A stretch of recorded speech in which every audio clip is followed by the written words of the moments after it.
Hey everyone, welcome back to another stream. Today we're going to be playing through Dungeon Explorer for the Sega CD. Technically the third game in the Dungeon Explorer series. I recently finished this over the last week or so. Not for the first time, I think I actually finished it probably about 25 years ago when I was still in high school. And still had my first Sega CD, and Sega CD games were a dime a dozen, and so I got to play a lot of different games, and this is one I got hooked on back in the day. It's a Gauntlet clone. A lot of places will call it an action RPG. I think it's very, very light on the RPG elements. Yes, you do level up, however, enemies, they only give you one experience point, no matter the enemy, and enemy spawners, like in Gauntlet, only give you about 5 to 7, and that never changes over the course of the game, and so, I mean, you can grind out on the beginning enemies just the same way you can grind out on the end enemies. It doesn't really make a difference, and there's not really any configuring of character stats outside of just buying equipment, and that's as RPG-like as it gets. I do think it's more of an arcadey, Gauntlet-style game. I like to look at it as such. And it's definitely a kind of turn your brain off kind of game. I don't usually like saying that about games because even like the most simplistic games usually have some level of strategy to them that, you know, it's helpful to know details and information and stuff like that. And there's definitely some points in this game where it's good to know certain bits of information, how mechanics work, but generally it is a very straightforward game. What you experience in the very beginning is what you're going to experience towards the end of it. It doesn't really change up much throughout the journey. Well, sort of a little bit, but not really. So I like to liken it to more like Gauntlet Legends or Gauntlet Dark Legacy, which came out in the later 90s. And it's not as complicated as those are, even though they're pretty simplistic, but it really feels a lot like those. Like, in the evolution of the Gauntlet formula, like, Dungeon Explorer kind of sits in, like, the middle between, like, the original Gauntlet arcade game and then Gauntlet Legends. Dungeon Explorer Sega CD feels like it kind of sits right in the middle. So, yeah, I'm going to show it off tonight. We're going to hopefully get through it without too many issues. This is one of those games that when you go into a dungeon and if you die in the dungeon, you lose all your progress up until when you last loaded your save file. So in the early game in particular, I'll probably be going back to our town, not really town, but our hub, and saving frequently. That way, if we do die, we don't lose that much progress. Gold is the biggest form of progress, I feel, personally, in the early game, because it's required to buy equipment. And yeah, if you don't retain your gold and use it wisely, you could just throw away, hours of gameplay, basically. So, anyway, let me go ahead and hit the start button here, and it's going to pop my disc into the console. I'm using a Sega CD Model 1 piece of hardware, along with an Analog Mega SG. I actually wanted to use my Mega Drive Model 1, and I hooked it up, and the Sega CD apparently can detect whether your console is the correct region or not, and that's aggravating. So it won't actually let me use my Model 1 Sega CD on my Mega Drive Model 1 without using a flash cart to, change the BIOS and load up a region-free BIOS. And I would do that, actually. That does work, but my Sega CD Model 1, its internal storage is kind of like fried, so if I turn the console off for more than a couple of minutes, I lose my data. And so what I've got right now, I've actually got my CD-RAM cartridge, backup RAM cart, plugged in right now. So if anything happens, I can quickly power cycle and then copy my data to that cartridge so, I don't lose it. So, but anyway, what we're going to do is just hit the start button here. I don't see anybody out there in chat just yet. But there you go. You can kind of see the Gauntlet-style gameplay, spawners and all. I think this is going to be our third dungeon, actually. There's 6 core dungeons and then a 7th final dungeon. At the end of each dungeon is a boss fight. And Yeah, this one is a few dungeons in. Now, you can technically play any of the main 6 dungeons in order, but it's, yeah, some are way more difficult than others, and they're going to require you to be leveled up higher with better weapons and stuff like that. So, alright, let's go ahead and hit start.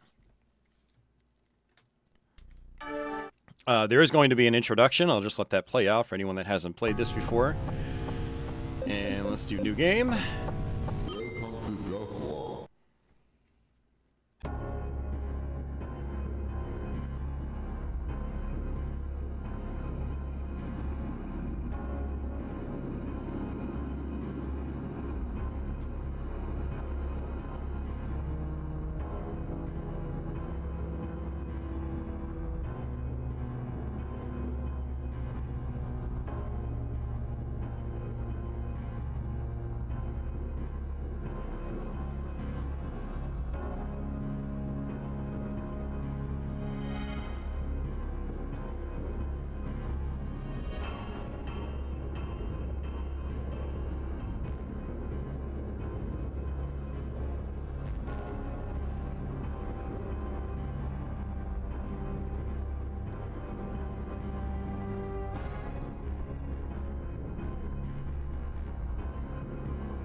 Hey guns, welcome back. Alright, so you'll notice that it says press start twice. That's for 2 players. If you have some kind of multi-tap plugged in, you can actually do up to 4 players on this game. And yeah, it's pretty cool. But we're just going to be hitting start on player 1's controller. We're going to pick a new character. And you have a bunch of different classes to pick from. Each of them has 3 different stats. It's basically attack power, sort of magic power, and then raw defense, and then agility. And the agility affects how fast your characters move. The ninja actually has the fastest stock movement speed. Attack power is just how fast, not how fast, but how strong you attack with your projectile. Physical defense is just, you know, how much damage you take when you get hit. And then there's the magic stat, which basically only affects your special weapon, which is you have a finite amount of. So what I'm going to do is actually play as the knight. The reason for that is his special attack actually is a spread shot, and that is actually very, very handy.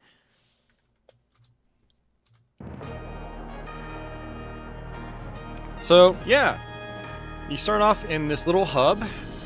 You've got treasure chests, which you have to attack to open. You press C to attack. These are my specials. And if I activate them, now I have a spread shot. And in the bottom center of that HUD, you'll notice these little circles timing out. That's the timer for my special. And now I'm back to my regular attack. How are you doing, Dustin? Welcome back, Ronnie. And this is our shop. And I actually wanted to grab costs for everything before I jumped into this, but what I'm going to do is actually kind of skip the shield, because you'll notice that it just boosts my intelligence. It doesn't actually boost my defense. So I don't really care how long my special spread shot lasts. I care more about how much damage I take. And then, likewise, I care about my attack power. So I can't really buy anything right now, but my first upgrade is going to be 1200 and then 900. And so if I really wanted to, I could... Yeah. I don't know. I definitely need some defense for this first dungeon, because the boss does a lot of damage on, you know, your default character stats. Now, if you ever want to change your character and try to level up someone else, you can come in here. to bar Jojo, or Jojo's bar, hit change, and then you can swap characters. So apparently on a previous save file I already have a ninja just for testing things. But we're going to go ahead and just stick with the knight. And the goal in the game, if you go downwards, you go to your main area where you can choose your main dungeon that you want to try to tackle. But this is our final dungeon up here. And I don't really want to go there. Those guys are extremely powerful. They would one-shot me. But our goal is to get through all 6 dungeons. And then we can go north to the final dungeon. We fight a big boss, and then that opens up the final dungeon. But this is where we can save our data. And then if I wanted to, actually, I'm not going to demonstrate it just yet. I mean, I could actually... Actually, this wouldn't be a really bad idea. Is to show you the early grinding strat. I might actually just do it. And actually, the fastest way to do this is to use your ninja. So what we're going to do is go back to our ninja. And actually, the reason I want to do this is the early part of the game is extremely grindy. You know, I'll just do another ninja right here just to make it a little bit easier on me. There we go. And I'm just thrown right back in. And no matter who you play as, gold is shared between all the characters. And so what we're going to do is actually save our game. And then we go to quit game. It takes us right back to our title screen. We skip through that. And then we load our game.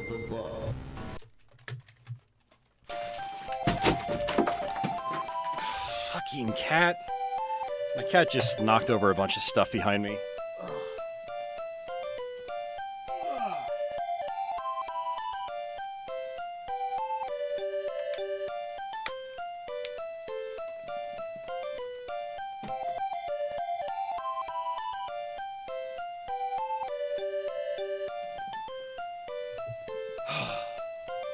Hold on, guys. I have to go check on my cat. He dragged one of my keyboards from one of my computers off the desk, along with my laptop it was sitting on, but the keyboard's not even in the room, which I think he dragged it out of the room.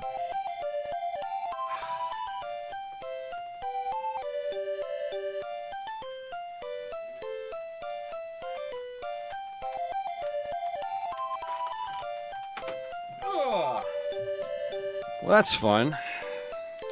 Hope he didn't damage my laptop. It looks like part of the frame, like, popped out.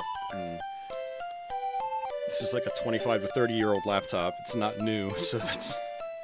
I'll deal with that another day. Anyway, so what we're doing is just basically grabbing gold. The gold respawns here. And using the ninja to kind of farm it. And then what we can do is buy our first upgrade, which will make our first dungeon a lot easier.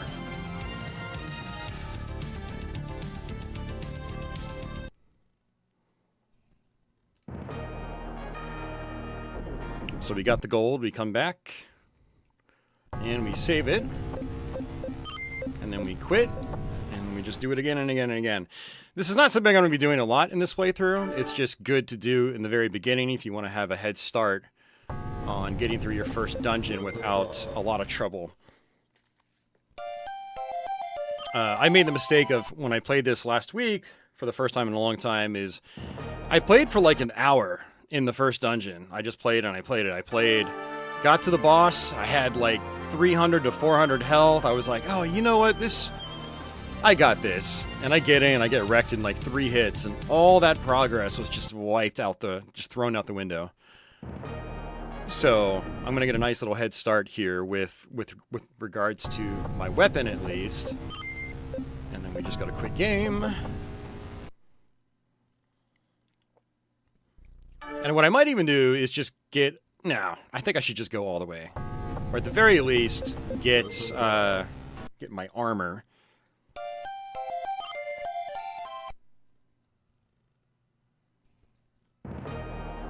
You know what? We'll just go straight into the dungeon. I just wanted to show that you can do that.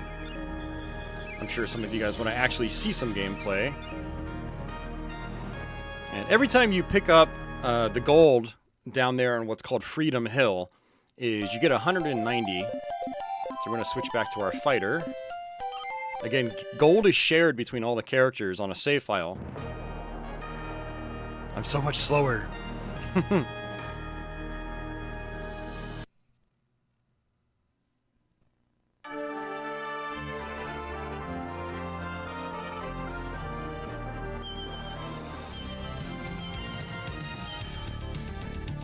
So, like I said, we have 6 different ways that we can go.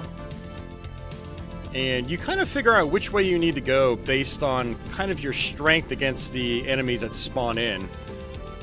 So my weapon is not one-shotting those guys. So I want to go to a different way. And it is definitely not one-shotting those guys. Our real first dungeon is in the bottom left, but I'm just kind of demonstrating what you're going to experience if you try it for yourself. Alright, so here's our first area. You notice that my shot is just cutting right through these guys. And on the right-hand side of the screen, you'll see E for experience, and then N is for next level. So we need to kill 86 enemies. Those guys are pretty powerful. And then this is our last one over here. More bubbles, but even more powerful. So that top left one will likely be our third dungeon. So in order to open up the dungeon, you'll have to actually destroy all the spawners in the area leading up to it. So I'm just going to try to demonstrate that. So you notice that the dungeon is closed off. It normally is lit up green. So I have to actually destroy all these spawners. When you're inside a dungeon, destroying the spawners is how you make treasure chests appear. And that's how you get extra goodies. There are lots of items you can get within the dungeons that will only last for that dungeon. And we heard a little noise, a little tiny little jingle that let us know that this is open. So you'll have to do that for every one of your 6 areas leading up to a core dungeon. And every dungeon has an introduction like this, showing you kind of what it's about. This is like a sandy desert type of place. And here we go. First dungeon. We got 768 gold. So what's really good to do in these dungeons is learn the layouts. So like I mentioned before we started playing, every enemy gives you 1 experience point. The spawners give you about 5. And what I'm going to do is actually kind of go through this whole area, pick up all the treasure chests that are just right out in the open. So every dungeon has treasure chests for spawners, but they also have treasure chests that are just like uniquely placed. We just got ourselves a feather called the Escape Wing. We can press A to bring up our inventory. We only have 4 inventory slots right now, but if we get a backpack, we can get boosted up to 9.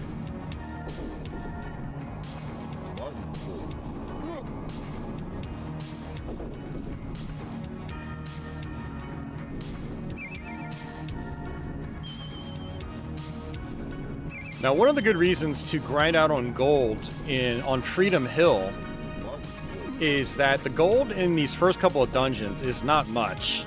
Like, you open up a treasure chest, you get gold, it's like 5, 10, maybe 20 if you're lucky. And even though you pick up a ton of treasure chests, it's difficult to boost your gold.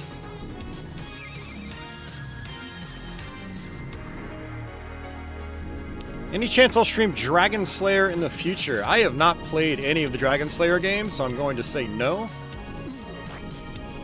Unless we're talking 1 or 2 of the spin-offs on NES. Alright, so I got the Power Glove. Whenever you get a glove, you want to go ahead and just use it.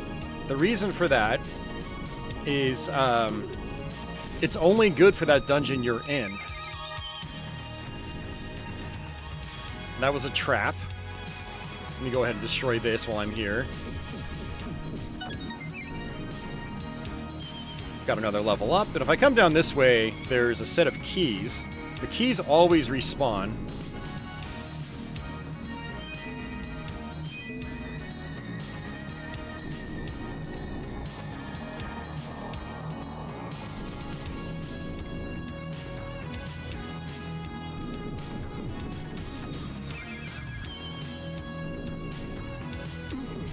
So when you level up in this, you basically get an increase of food and life. Life is your HP. Food is just kind of an arbitrary stat that ticks down, just like Gauntlet. Once you run out of food, your life starts ticking down. But within these dungeons, you'll oftentimes get food potions, you'll get life potions, and then you'll get these things called camp pots. Another hard glove is defense. The camp pots are really nice. You can just toss them out at any time outside of a boss room. You jump into the pot, and it basically just gives you your food and health back. It's very nice.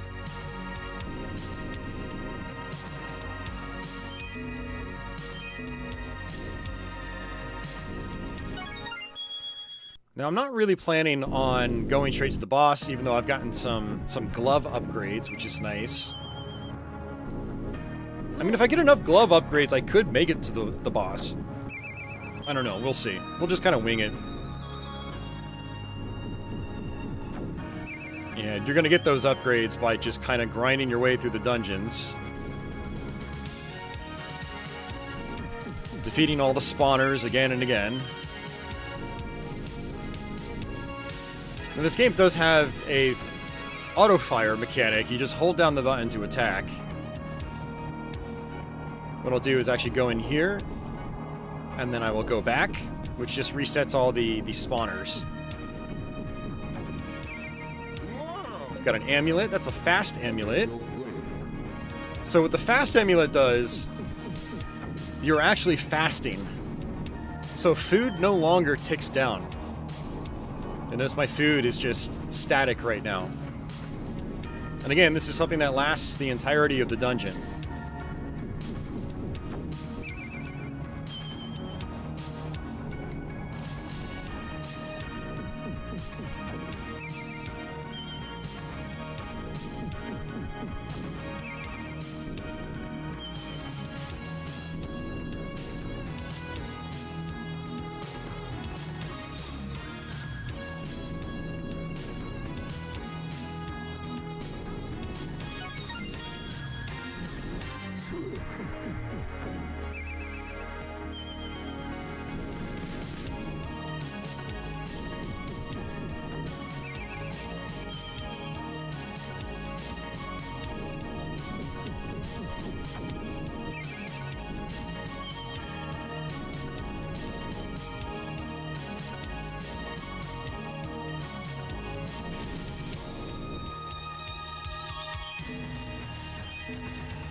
This is going to let me respawn all the spawners up top.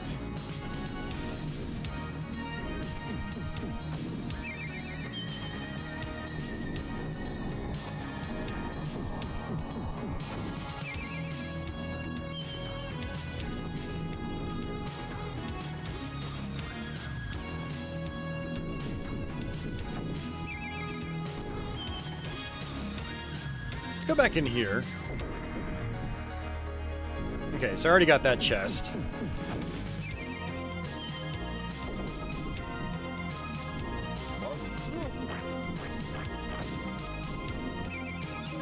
Pressing B lets you use your special.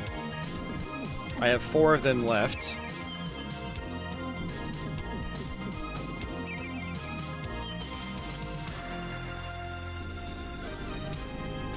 Getting close to leveling up again. Just leveled up. I'm at level 6.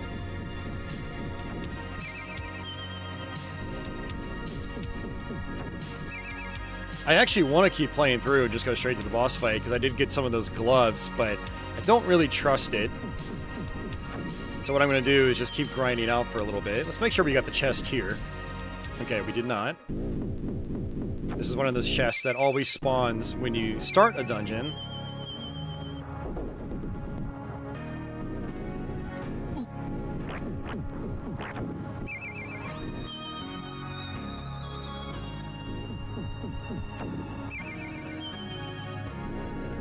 Yeah, you really want to just focus on the spawners. So we got ourselves another escape wing. If there is an item that you already have that you can't pick up a second time, you can get up and attack it, and it'll go away.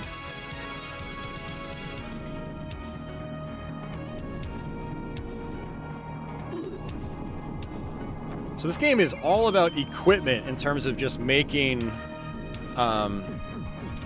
headway in terms of how much damage you're doing and stuff like that. Leveling up has no effect on that. Leveling up is all about just health and food. So we have a food potion, went ahead and used it. Although it doesn't really matter because I have the fast ring, or fast amulet.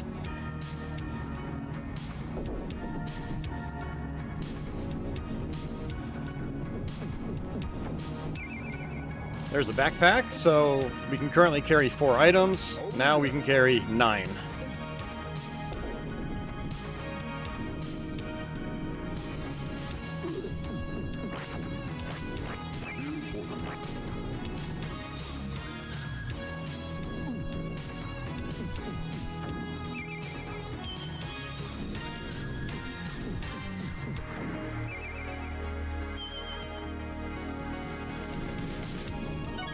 Another level up.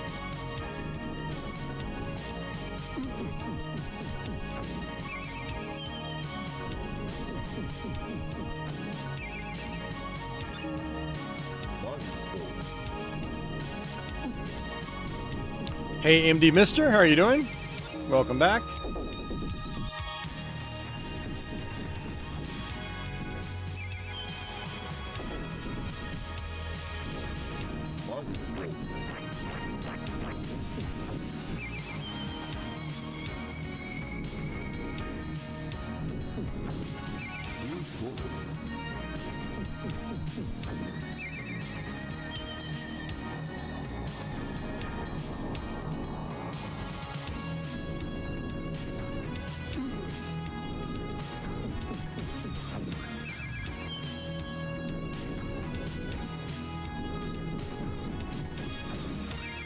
A first-person crawler? No, you're thinking Dungeon Master and Dungeons and Dragons, Eye of the Beholder. Oh, so I got Disorder. Disorder comes in many varieties. MD Mister, it is indeed like Gauntlet. Yes. Very much like Gauntlet. Yeah, you guys will probably never see me play something like Dungeon Master for an extended period of time, because those games get really obtuse and confusing. It's super easy to get lost. But they are cool games. I do like Western-style dungeon crawlers, but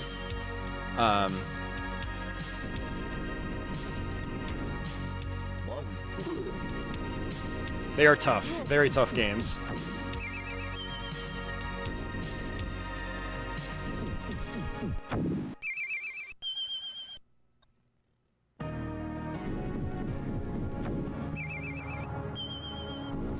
Yeah, so what I'm going to do is probably grind out here just a little bit more.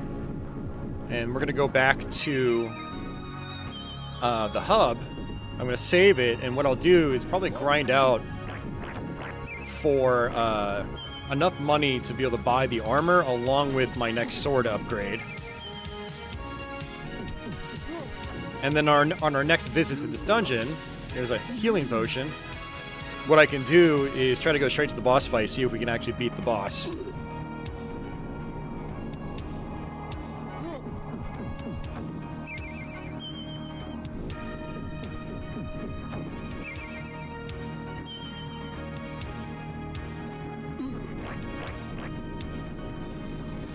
Joe said it's true. It's in the stream title.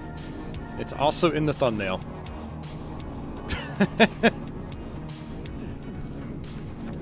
The first 2 came out on Turbo Grafx / PC Engine. The second one there was a CD title, or Super CD title, I should say.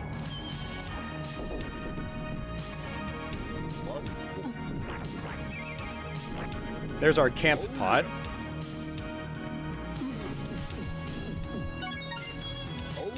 Third one that we're playing came out in Sega CD. Then there was a 4th one that was more like the first one on Turbo Grafx, called the Crystal Beans Dungeon Explorer. I actually dabbled with that the other night. It's kind of neat. And then apparently there was a PSP and DS game that came out in the mid-2000s that I completely forgot about. And one of the viewers here gave me a heads up about that. It's kind of interesting stuff. Might want to check that out one day.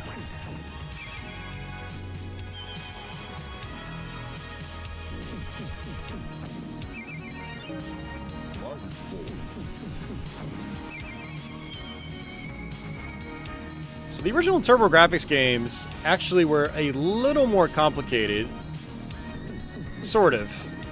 They actually had you going around town and talking to people and stuff like that.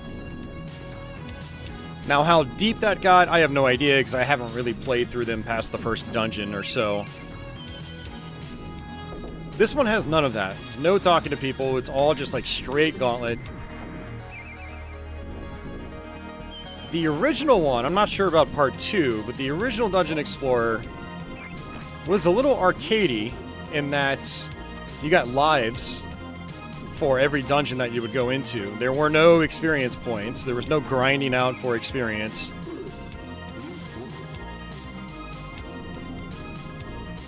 And from what my buddy Uber Disco tells me, I watched him play the first one a little bit last week. He basically says that you level up by beating bosses in that game. So you have to go to the end of a dungeon, fight a boss, and if you get a game over at the boss, you got to do the whole thing over again. Kind of an interesting format, I guess. The Crystal Beans Dungeon Explorer on Super Nintendo, or Super Famicom, I should say, is like that. Right, enemies are not doing much damage to me right now, which is nice. Probably because of that defense. I really wish I could just save it mid-dungeon, though, and then just go try to fight the boss, but I can't.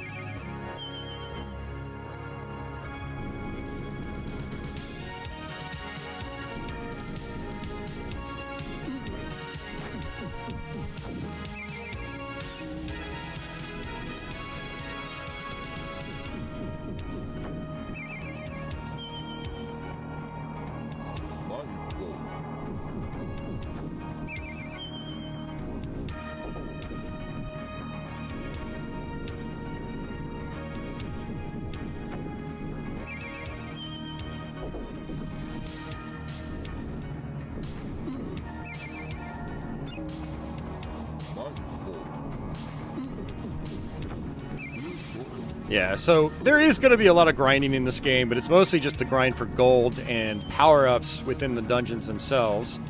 This first floor is the best place to grind in this dungeon. The enemies don't do much damage, there's quite a few chests. One other thing I would normally do is I would exit to give me access to more chests.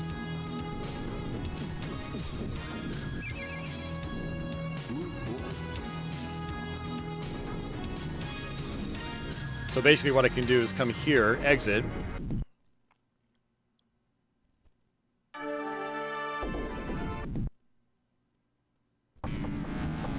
We go right back in, and all of the deliberately placed chests that are non-spawner related have now respawned.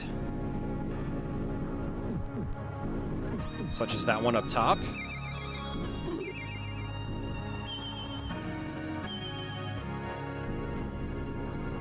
So if you're going to grind out in this first part of this dungeon, that's probably the better way to do it.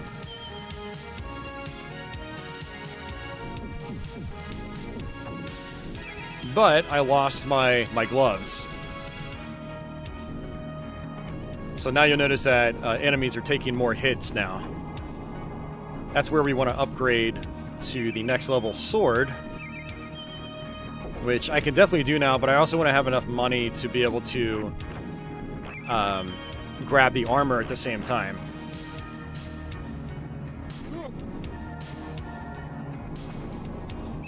But you can probably see how this is definitely a turn your brain off kind of game.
Yeah, the problem with losing your items after exiting the dungeon is that now you're going to have to pick them back up again, and that's just kind of trial and error, because everything inside treasure chests is pretty much randomized in this game.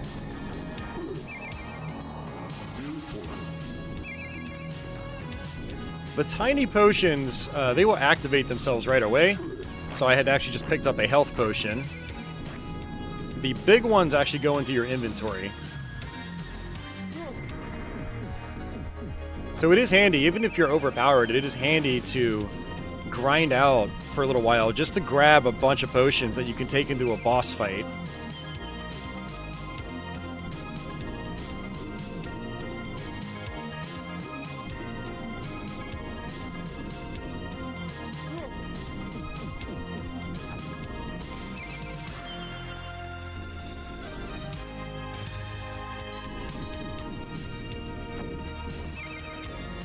And actually what sucks about exiting previously is that I lost my winged feather. That warps me directly back to the hub. Cursed Amulet gives you bad properties. Thankfully, it's just timed, but sometimes you'll have to use it just to get it out of your inventory.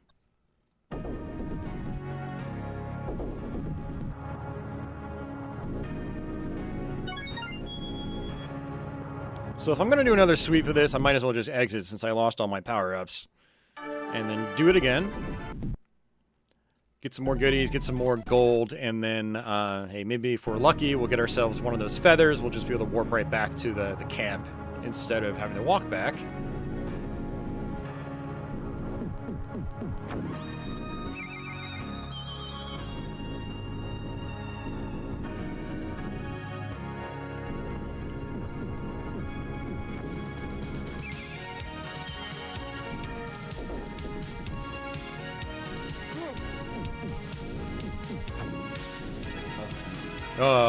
We're asleep. There are monsters later on in the game where when they touch you, they'll inflict you with those bad traits. So you can fall asleep, which means you'll just be taking damage with no control over that. There's poison, which actually makes you move at a million miles a minute. So much so where like the screen can't even keep up with you. There's disorder, which reverses your controls. There is a disorder which allows you to still move around, but it removes your ability to attack.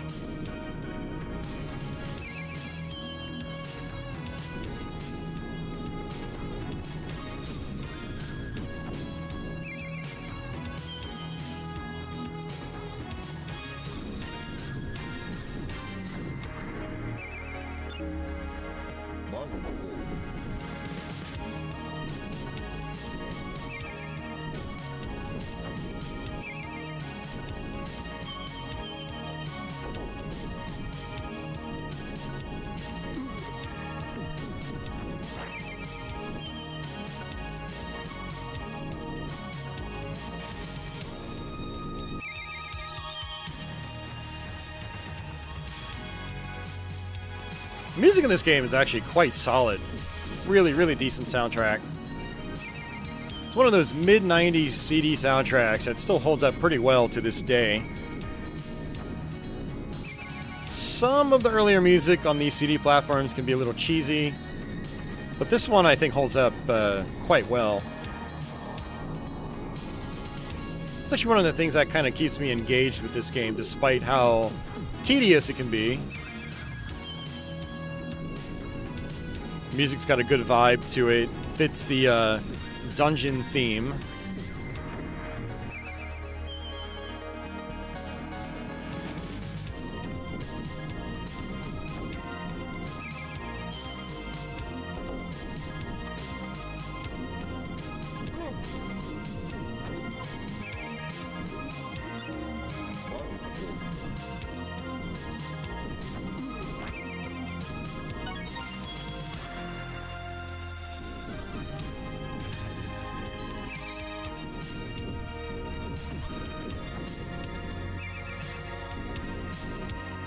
Ronnie says, I'm glad that it isn't just the typical someone in the office had a jazz band in their off time kind of early CD game music. Yeah, for sure. It's way better than that.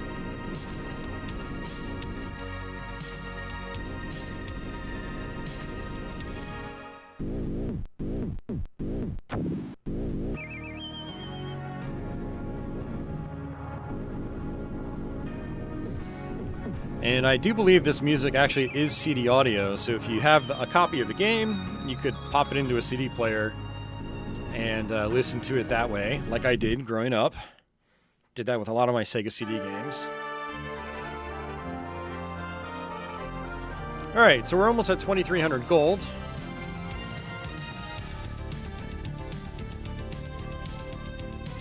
So these first couple dungeons, the camp really isn't that far away, but later on in the game, the path to the dungeon gets longer and longer, so it is a longer walk back.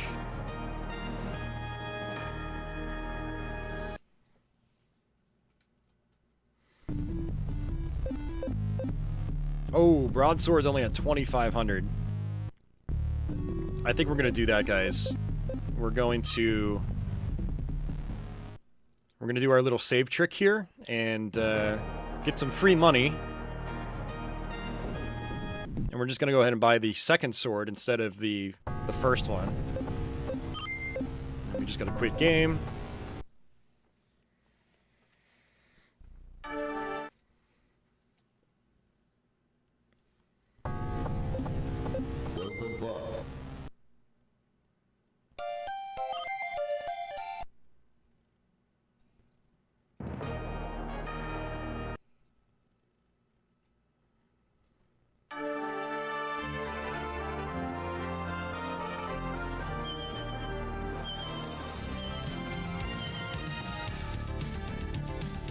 Gotta do it one more time.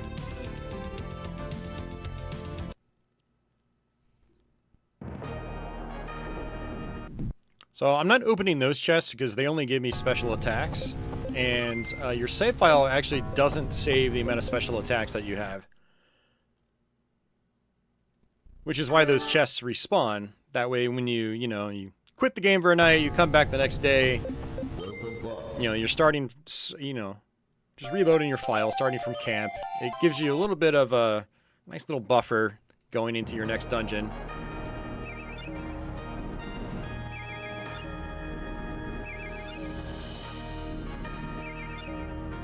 I'll still want to grind out for a little bit just to see if I can get any, like, gauntlets. Because going into the boss room without any armor upgrades could be a little shisty. But we'll see.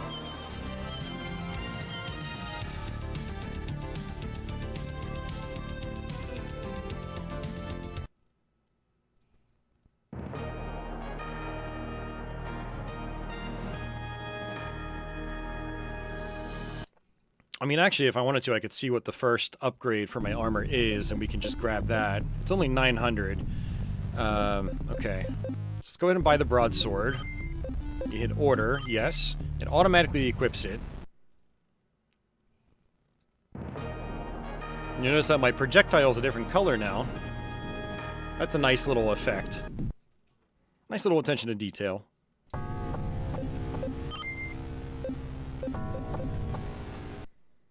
Maybe just to be safe, we'll grind out for our first piece of armor, and then we'll go in and we'll just go deep into the dungeon and try to beat the boss. So the first time I played this, again, this past week, I think I spent literally like 2 or 3 hours in the first dungeon, just grinding out like crazy. But now that I've already finished it, and I kind of know this trick, I think this will help me get through the dungeon a little bit faster.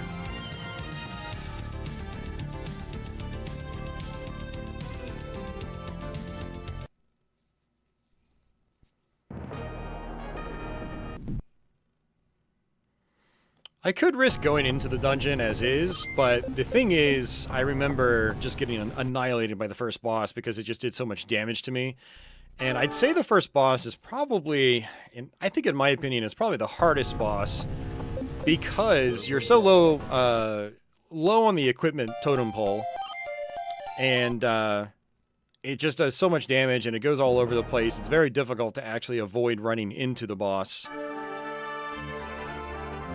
So you definitely want some defense.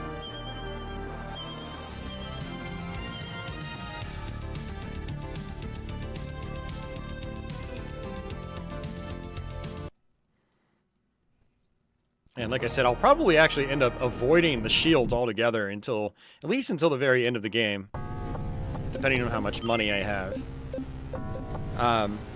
The only perk of getting the shield for the knight is the final shield will give him a movement speed boost. That's it. That's literally all it'll... Well, it'll also make his special moves last longer, but that's not really a huge deal.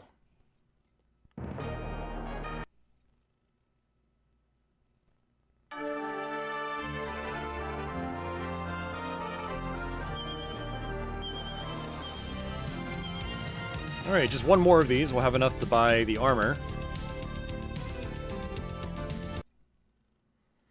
Yeah, so one mistake I did make on my last run of this was trying to upgrade every shield that I could, and that kept me from being able to upgrade my weapons faster, because I spent a lot of money just on shields, which was rather unnecessary, because I assumed shields would do some level of defense, but they don't. It's literally just to boost your intelligence. Which for the knights is not really very crucial.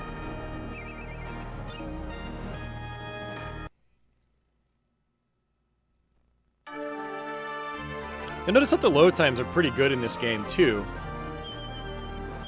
There's not really any loading screens or anything. It just goes to a black screen, takes about a second, and then you're into the next area, which is nice.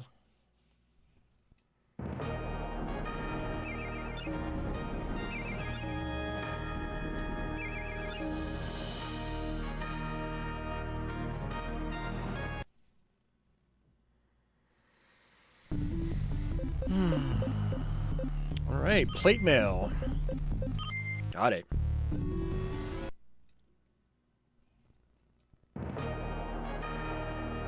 So my defense is up to 5 now, so I think we should be able to get through this dungeon without any troubles now. Now, one of my friends watching me play through this on Twitch the other day did make a comment saying, why wasn't this just a Genesis game? And I had a couple theories. I mean, the first obvious one is you wouldn't have this sweet CD audio on Genesis. But two, this is a 4-player game. And you'll notice when you're playing this, it doesn't really flicker. Everything feels very solid. And if you've got 4 characters on screen, all throwing a ton of projectiles around, and it still doesn't slow down, like, a Genesis just would not be able to handle that. The extra grunt the Sega CD can provide, I think, helps a ton. And I think they're also taking advantage of the CD's internal graphics hardware. You can notice these nice little, like, spinning effects when your character goes into, like, a warp. And if you just kind of, like, look at the footage in slow-mo on, like, a YouTube video or something, that looks like it might be the Sega CD's video hardware doing that effect.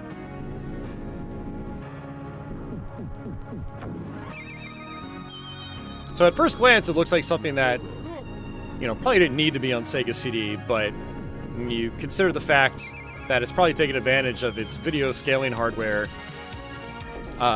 which is also allowing the game to not really ever slow down, and that it goes up to 4 players, tons of action on screen, yeah, it's probably why it was a CD game and not a cartridge game.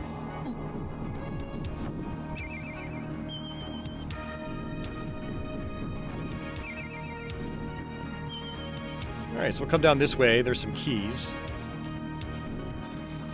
Hey, Gerald? Yes, it definitely gives off Gauntlet vibes. Yeah, it is most like Gauntlet than anything else. I would really love to know what was going through the developers' minds at the time.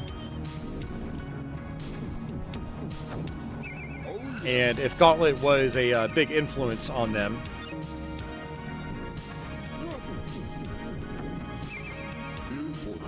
Alright, got ourselves a life potion.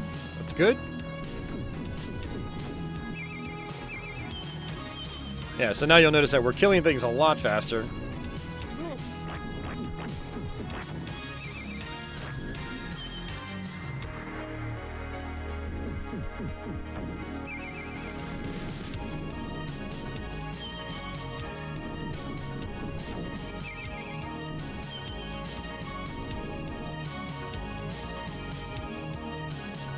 So I'm just going to come down here again and get 2 more keys for free. Every time you change floors, the keys respawn.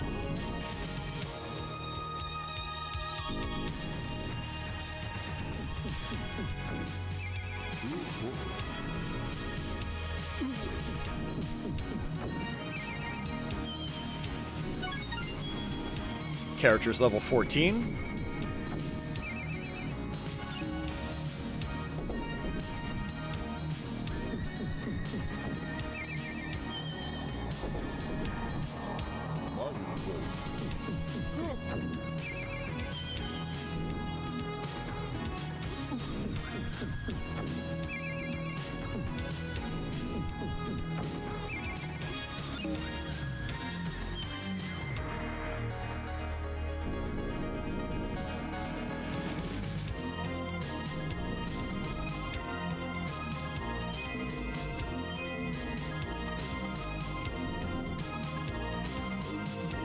I like that one shot is taking out 4 enemies.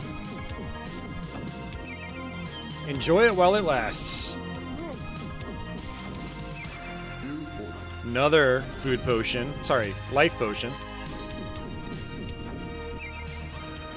In our inventory.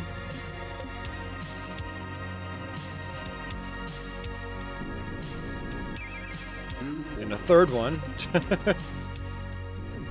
Yeah, I think we're going to be pretty much good to go straight to the boss.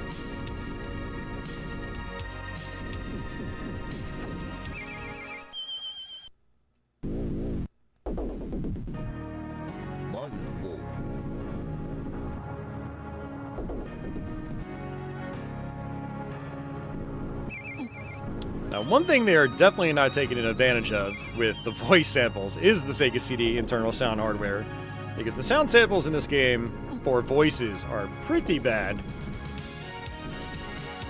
Some of the sound effects are pleasing, but I think they're just using the Genesis sound hardware.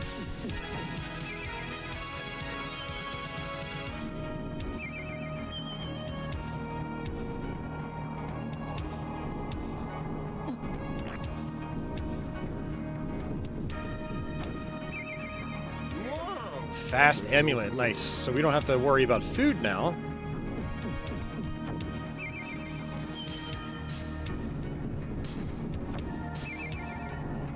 Although there is another amulet you can get that speeds you up like crazy, and I would actually prefer to have that one. That's one of the reasons I don't play as the ninja. People say the ninja is the best. I think primarily because he moves super fast. Cursed amulet, I'm not going to bother with that. But I don't like the ninja's special as much. He does like a reverse shot where he shoots behind him. But he's also inherently weaker at first, too. And with the knight's special, I get a spread shot, which is very helpful.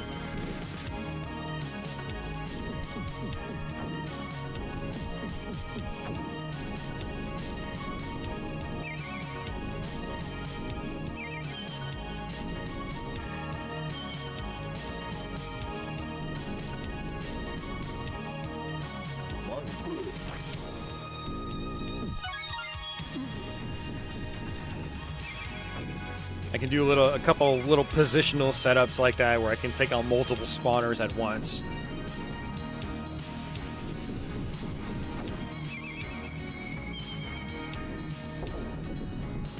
It's just so easy to get sucked into this loop and just keep grinding and grinding and grinding. It's just like, you get into a zen-like state. It's just the nature of grinding in games like these.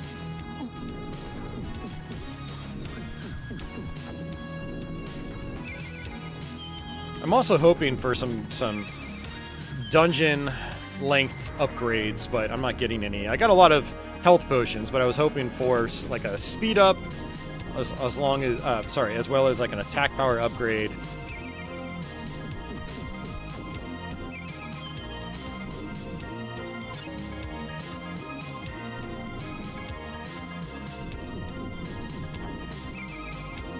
Alright, so what I'll do is we'll go ahead and move forward. I'm going to go through these keyed doors.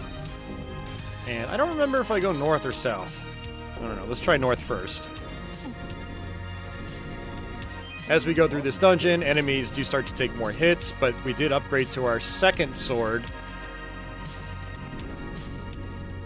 So it looks like we're still doing some pretty decent damage.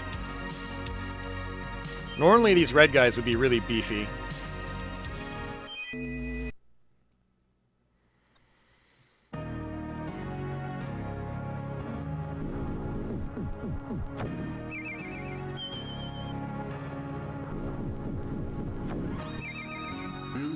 Another health potion. It's like I'm at a point where I just have too many. I have 5 health potions. And I'll probably eventually have to use one before we get to the boss.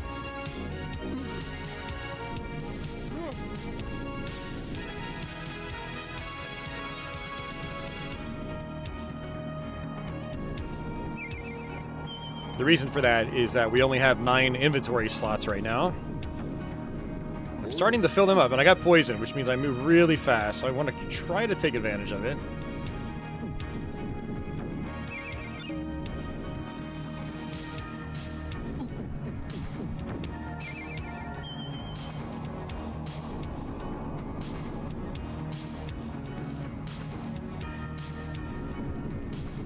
Again, leveling up is only good for a food and a health increase.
I want to say the boss exit might be on the green floor.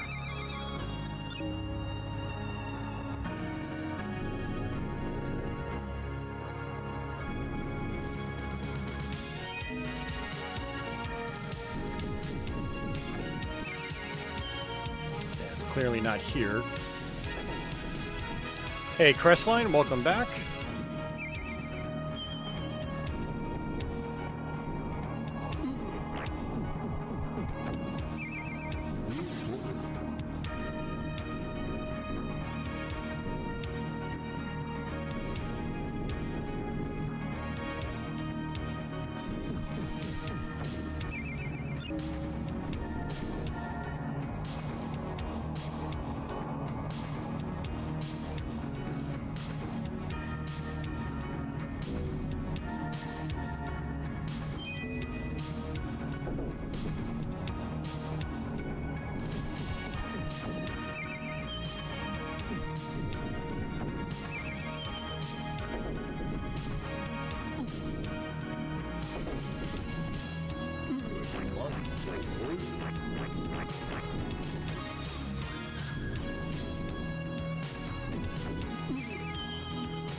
Alright, let's try this down arrow.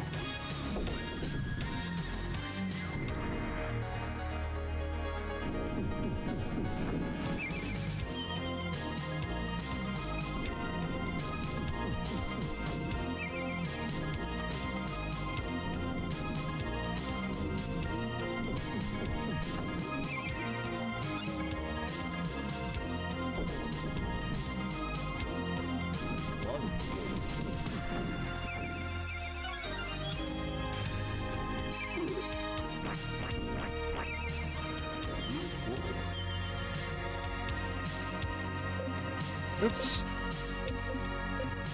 Go ahead and use one of those potions. Gunner, this is the first dungeon.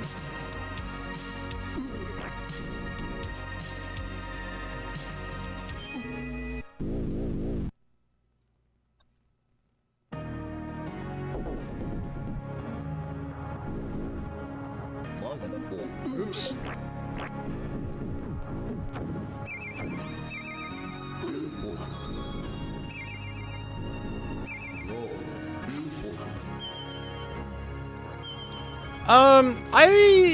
I wouldn't say it's that hard, honestly.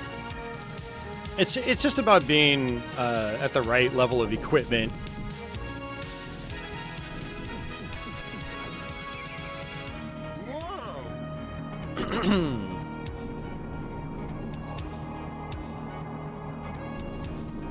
Yeah, if you like rush your way into the first boss, it's yeah, you can get wrecked, from what I found out earlier this week. But when you're beefy enough and you have things like your power gloves, you just start wrecking through things. Now, if only I could remember how to actually get to the boss room. Like, even the first dungeon is fairly complicated. I think some of the other dungeons are actually easier than this one. And less confusing.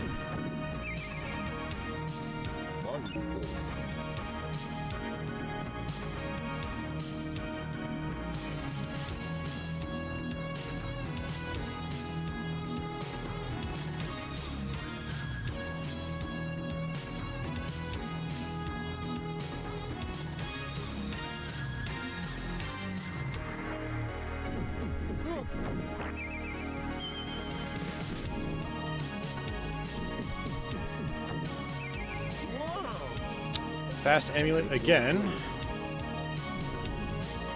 You know, what I should have done is I should have used the cursed amulet, then used the second fast amulet.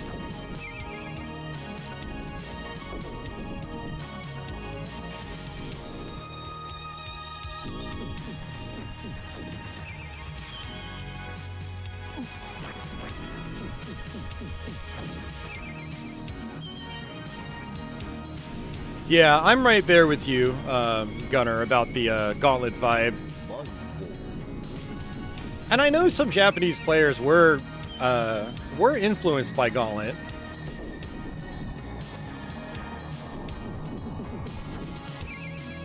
Hell, it was, I think one of M2's earlier titles back in the day was Gauntlet 4.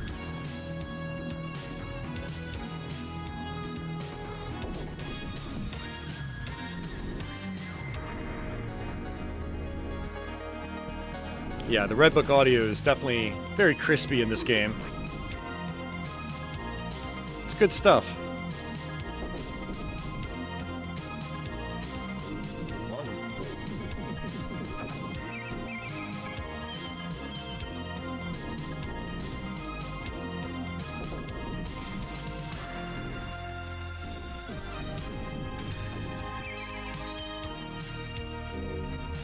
All right, I'm at a loss.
You know, this might actually be it.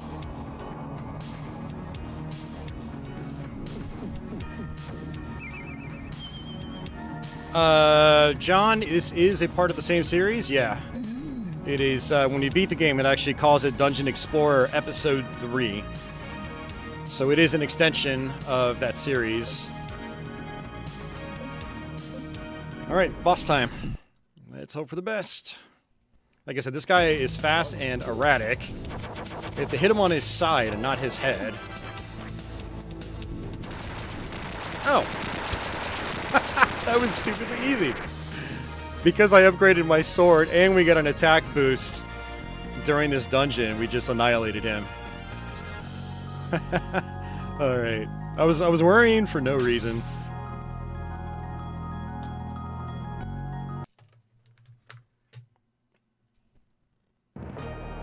Oh, Gunner says this is an original Dungeon Explorer boss. Nice, I didn't know that. So I've never finished Dungeon Explorer. Well, I've actually barely played the Turbo Grafx games. But I definitely want to after going through this game.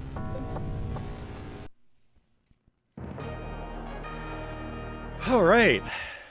So let's just go straight into dungeon number 2, which is going to be over towards our right. We're looking for the second set of bubble guys. Yep, these guys. So I can just cut right through them. And again, you have to destroy all the spawners to open up the gate to the dungeon.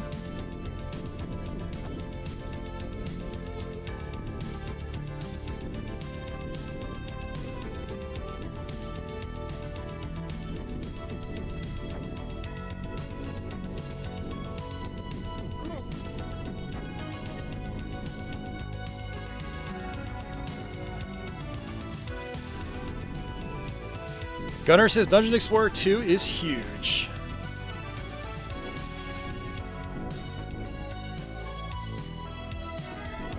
And yes, I agree.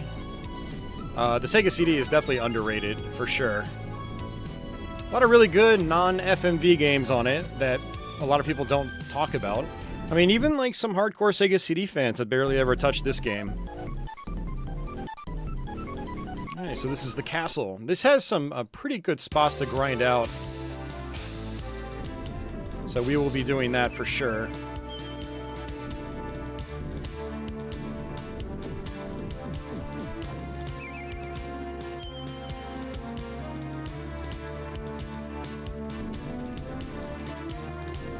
Looks like my attack power is okay too.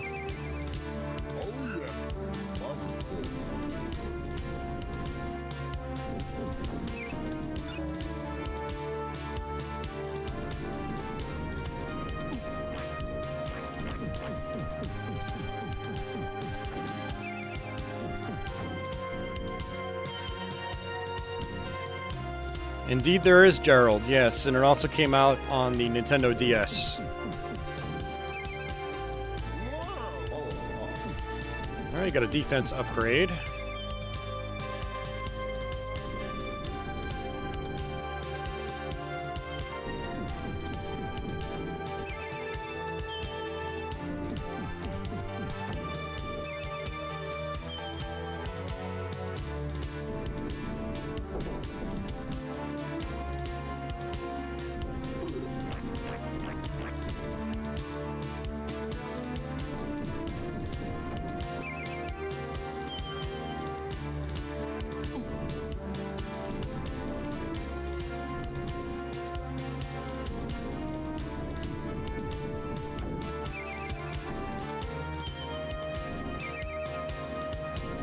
Gunner, as far as I know, there's the 2 on PC Engine. There's the 1 on Sega CD.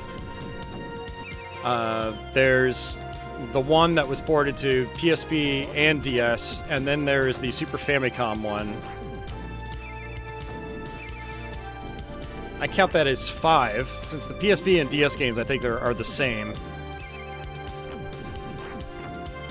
I did fire up the Super Famicom one a couple nights ago, and it's a lot like the first game of the series, with its own little spin on things.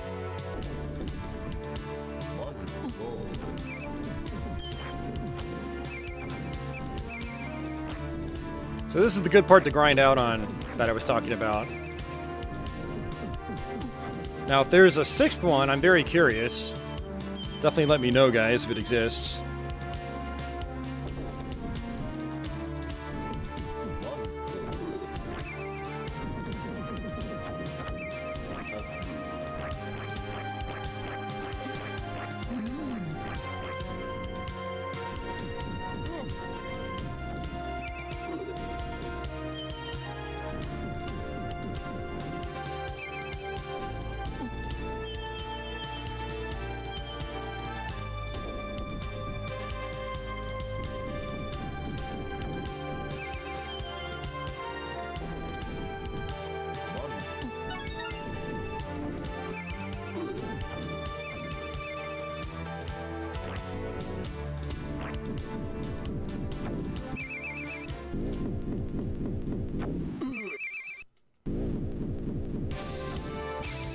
Yeah, the good thing about grinding out here is there's so many treasure chests that you're very likely to get another special upgrade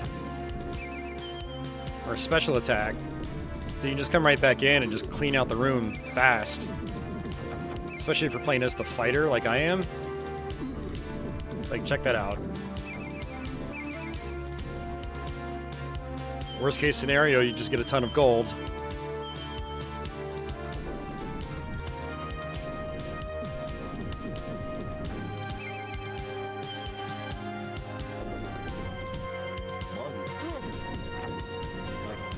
Oh, I fell asleep. Now, the cool thing about being asleep is you can actually still use your inventory items. So if you think you're going to die here, you can go to your inventory and get your health back.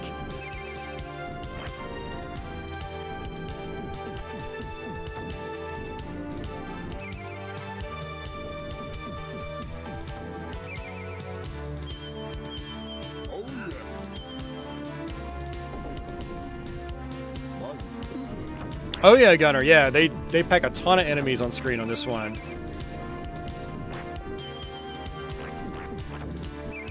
Yeah, I was kind of thinking about it, and I think they might actually be using the Sega CD's video display processor to allow that. Because this goes up to 4 players, and now I've only seen gameplay of a 2-player session, but it never slows down even in 2 players. So it's pretty impressive. Let's go ahead and use a heal potion.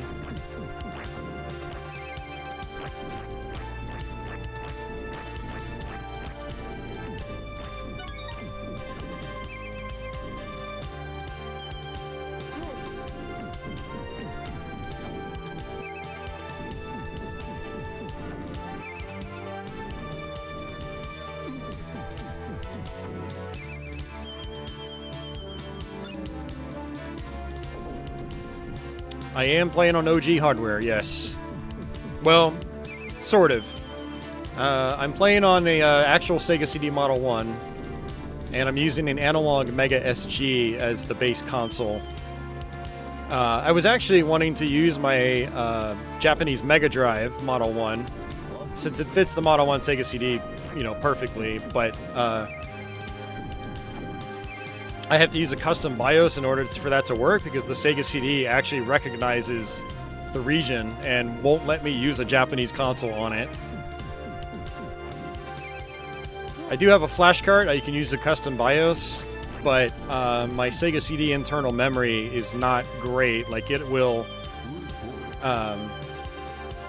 it'll just wipe itself out once I power off the console. So I'm actually using the cartridge slot with my CD backup RAM card. In case something happens, I can quickly reset the console and transfer my data over to the cartridge.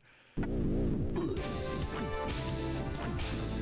mean, the graphics would look sharp anyway, because I would run it with RGB into RetroTank 4K. So the graphics would look just like this anyway, regardless whether I was on a FPGA console or original hardware.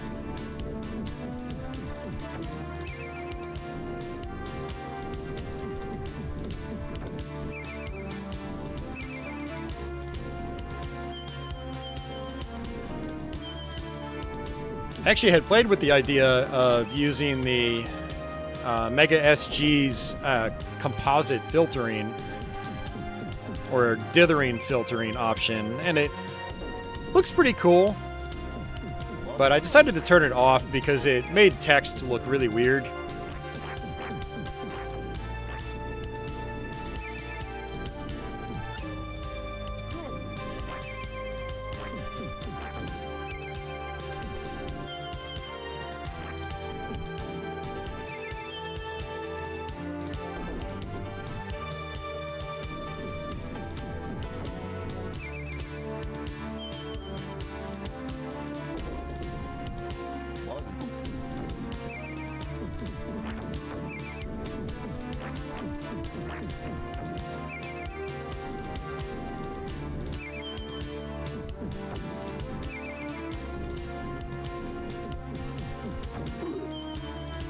Alright, I am probably going to warp back to town.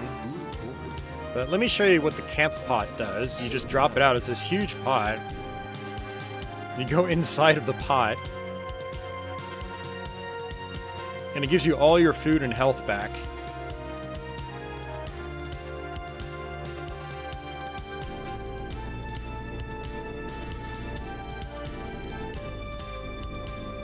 I guess I can't destroy it. I thought maybe I could, but I guess not. Yeah, the camp pot is probably the best item you can get in a dungeon. Well, when it comes to replenishing health and food, it's the best thing you can get. And it'll stay on the screen that you're on until you take a stairwell elsewhere. So it's very, very handy.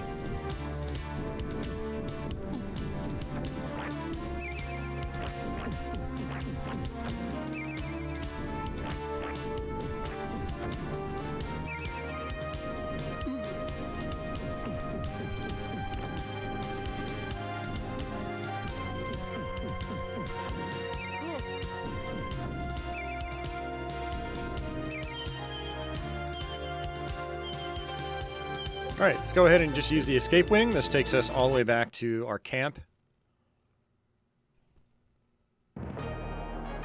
Is there a recommended order to go through the dungeons? Absolutely. Yes. Yeah, because enemy strength and tankiness just really goes up significantly. Damask Blade, Sonic Blade. The question is, should I think I'm going to go with the Master Plate. I think my sword's going to be good enough for the rest of the dungeon. And then afterwards I can look at upgrading to another one. Let's go ahead and save it.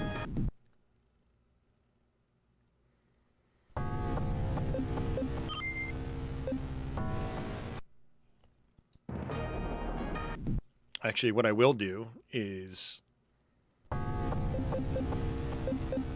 we'll restart just so I can grab some free gold and get some more of my special attacks back.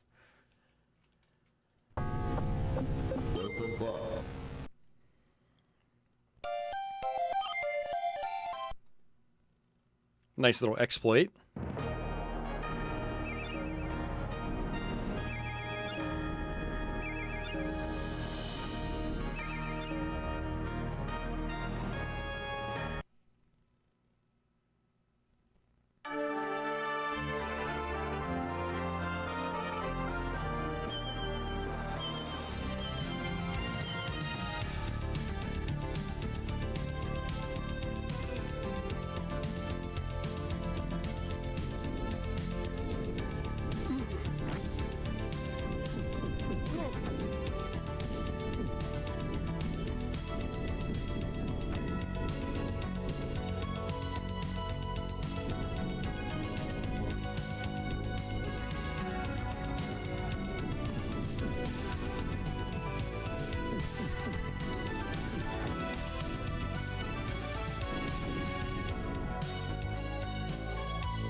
Alright, so I think we should be...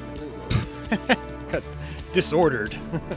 I think we should be good to just, like, play this dungeon out and go straight to the boss fight. We've already done a good bit of grinding. I have a decent weapon. I've got some good armor. And I've got a power glove. That's great. That actually boosts my attack power.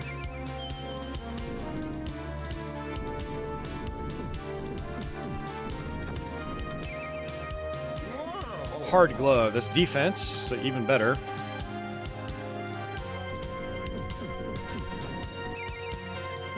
That's a health potion.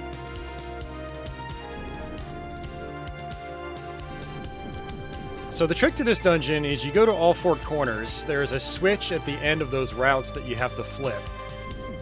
It opens up barriers in the boss room. You have to open those barriers for the boss to even be able to appear on you, or to get to where you are so you can do damage to it.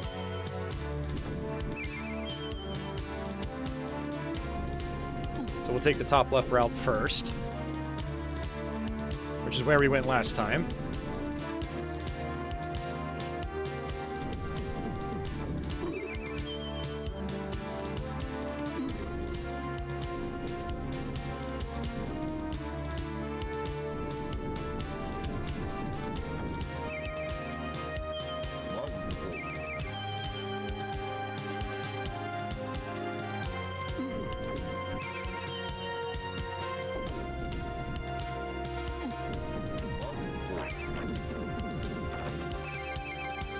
Wow, 2 gloves. I'll take that.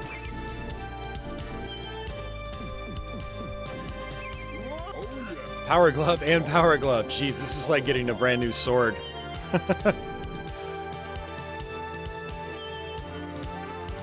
Alright, we'll definitely be good going through this dungeon.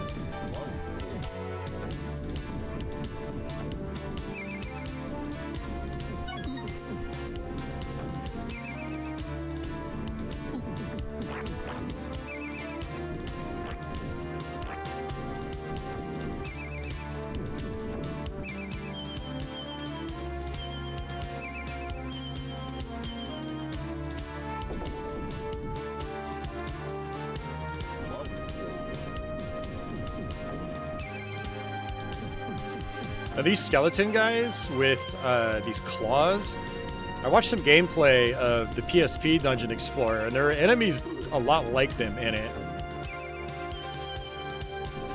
So even the later Dungeon Explorer games still used elements from the earlier titles. Here we go, it's our first one.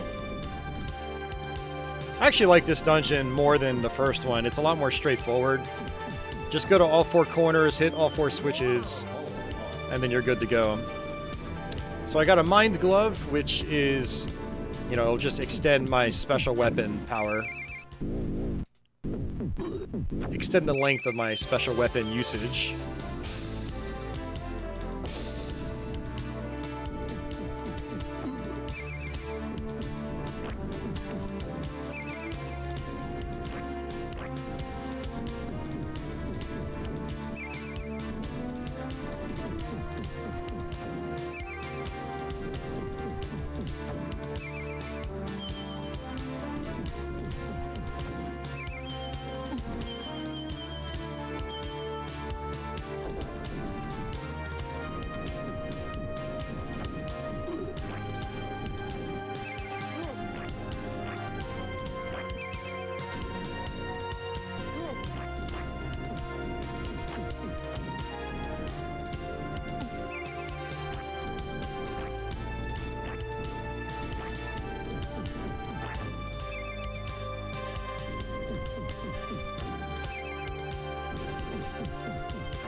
Alright, bottom left.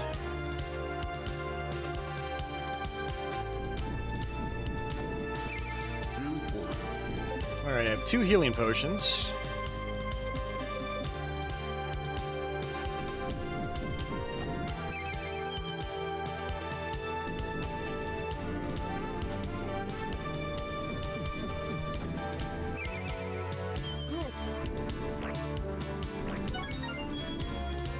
I'm not worried about tanking hits in this game, especially once I've got some good defense upgrades. And there are points in the game where it's unavoidable to take damage, like you just have to. Mind Glove.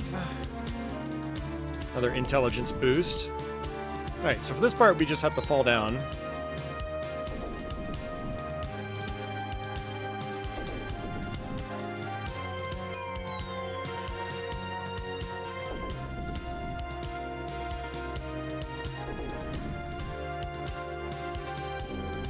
Here we go. That's our second switch.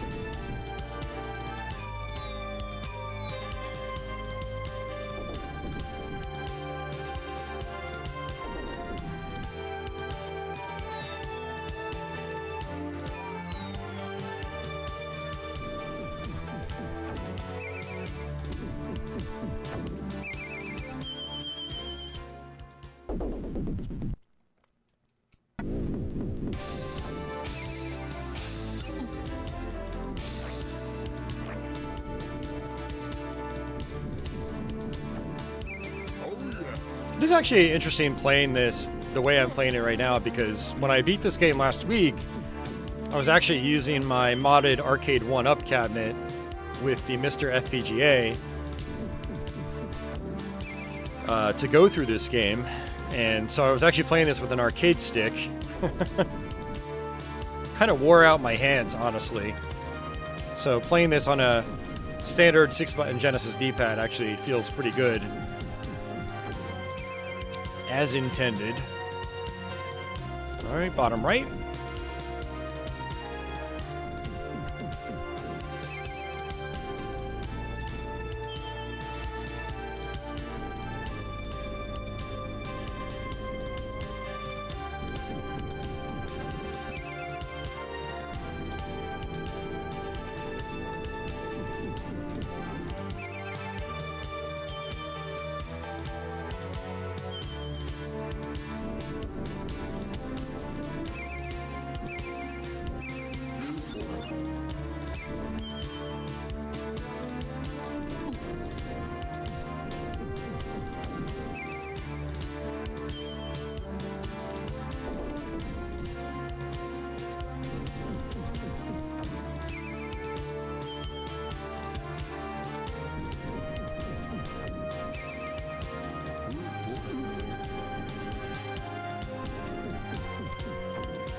It's the cursed amulet. I'm just going to leave it in my inventory for now. Alright, we have one more of these to do, and then we're basically at the boss fight.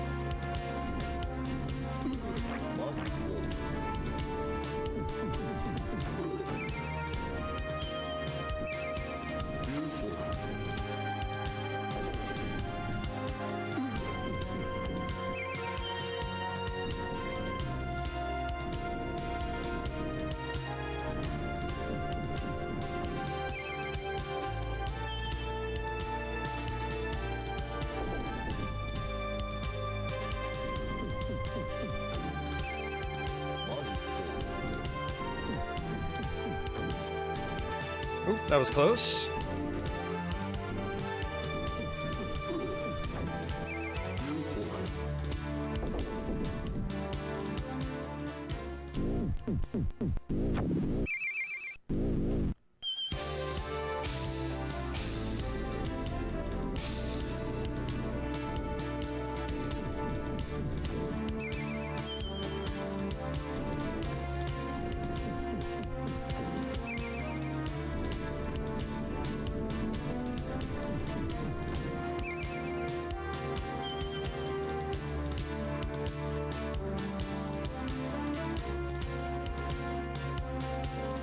I'm maxed out on health. Alright, up to the top right.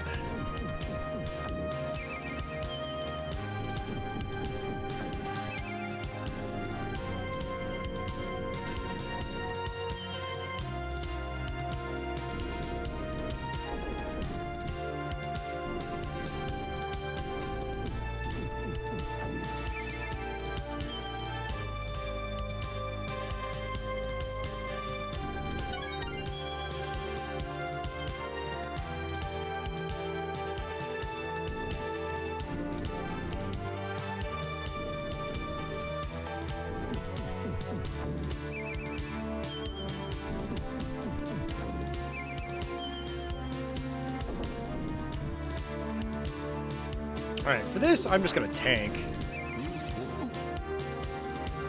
Speed things up a little bit.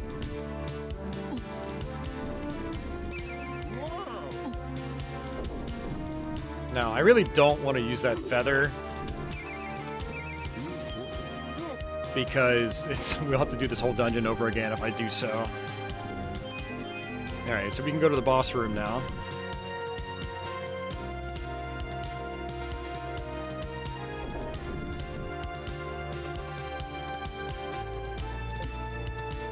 I've got plenty.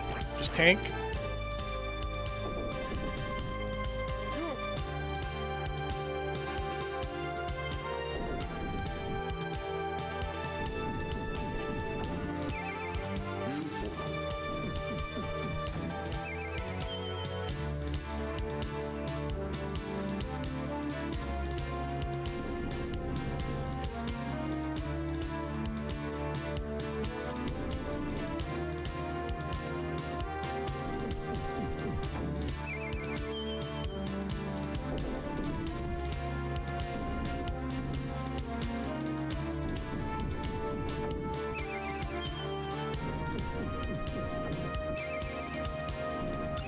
Let's see, let's go ahead and use a food potion.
Hey, NEC. Yeah, thank you for that. I appreciate that.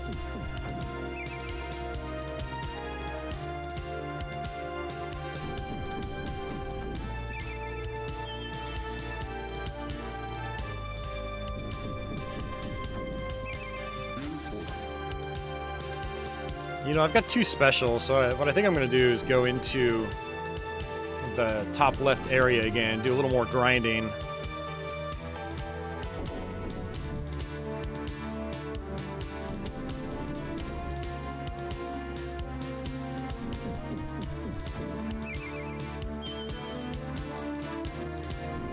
I've got plenty of health potions. I've got another food potion, so yeah, we should be fine.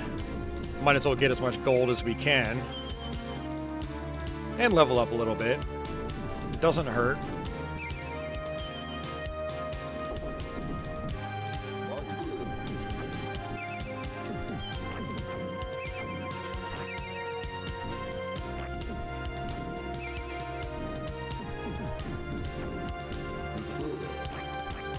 Oh, I can't attack.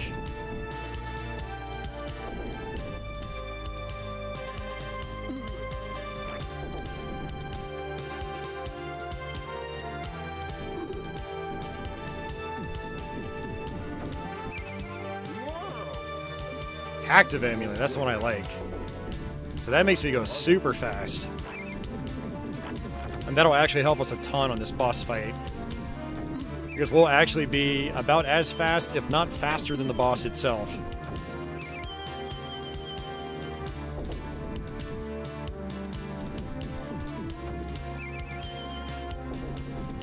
And this is another reason why I choose not to play as the ninja, because more often than not, you end up at the end of a dungeon with the active amulet.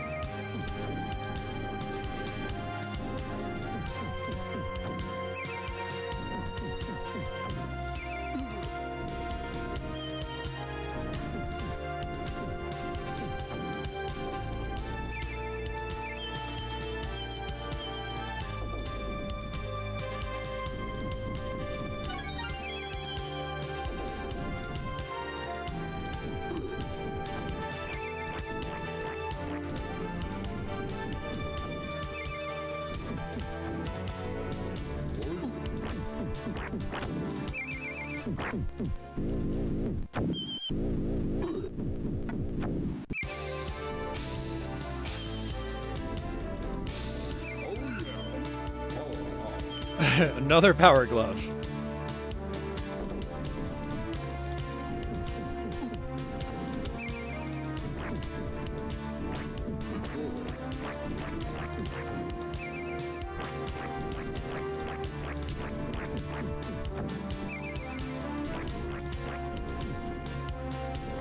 Yeah, see, the reason I grind on the level previous to this is that the enemies down below can't actually inflict me with anything, whereas enemies on this floor can, so it's not really worth grinding out on that floor. You want to stick to this one.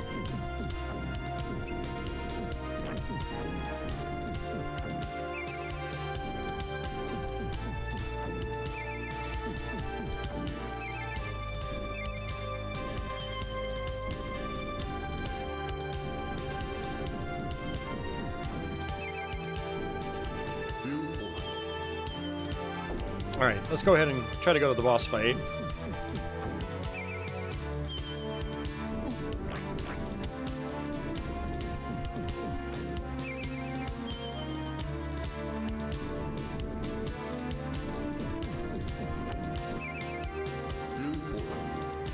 I have a lot of health potions.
did I enjoy the Dark Ages? Doom the Dark Ages? It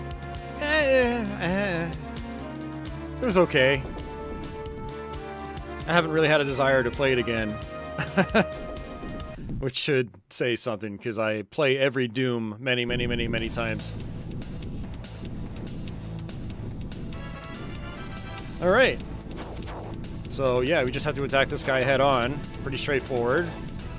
But because of my active amulet, I'm really, really fast. And when they get close together like that, they will shoot at you with their tails.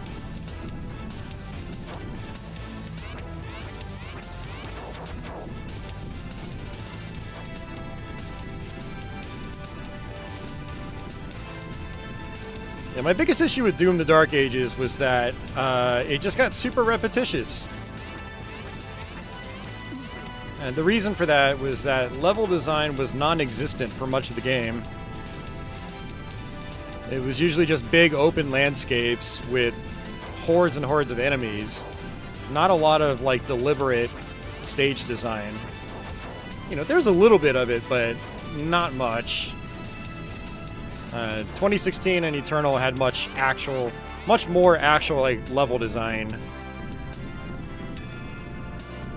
And those could get repetitive too, but I think Dark Ages was on a different level with regards to repetition. Which is a bummer. It's a gorgeous looking game and it plays great, it sounds great.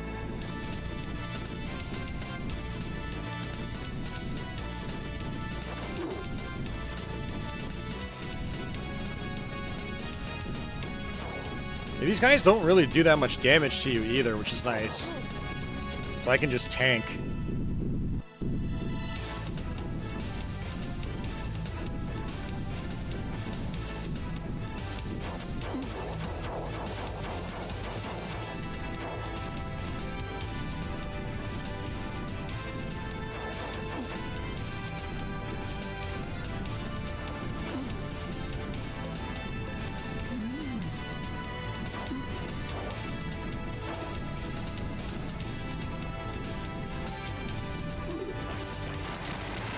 That's it. You got it.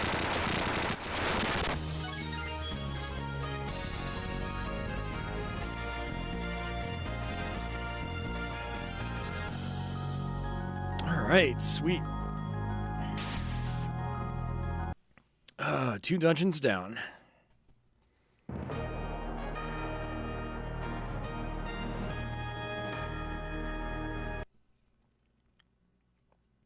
So I've got $4,500.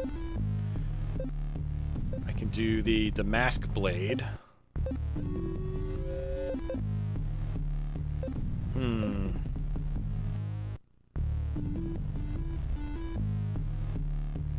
I think I'm going to. Well, technically 5 to go, because there is a final dungeon.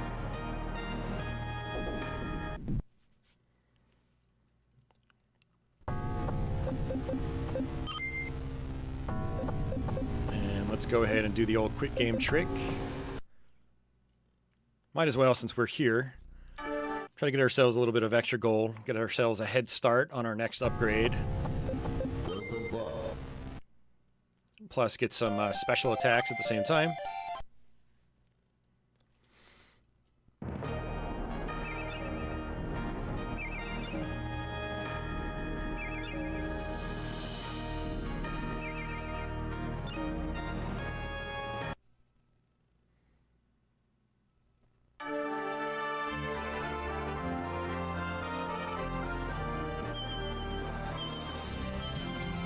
Remember, every time you do this, you reload your game, you get a free 190 gold. Alright, so our next area is going to be more bubbles.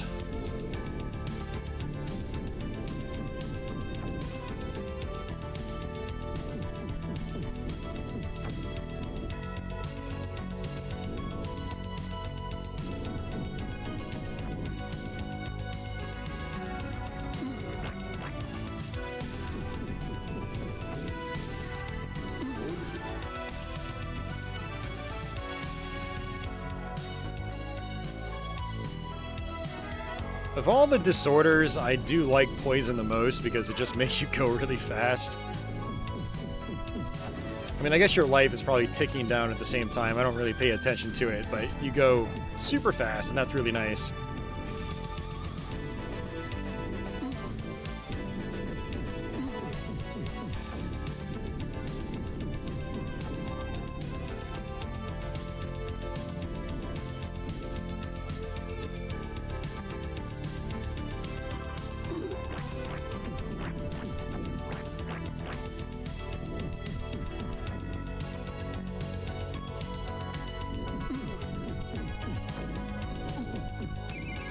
Alright, dungeon entrance is open. There we go. Alright, so this is where the level design starts, like, kind of becoming a little bit different. Becomes a little more gimmicky. We still have a lot of spawners and stuff on this map, but on, I think, the next one, like, you don't really have any spawners.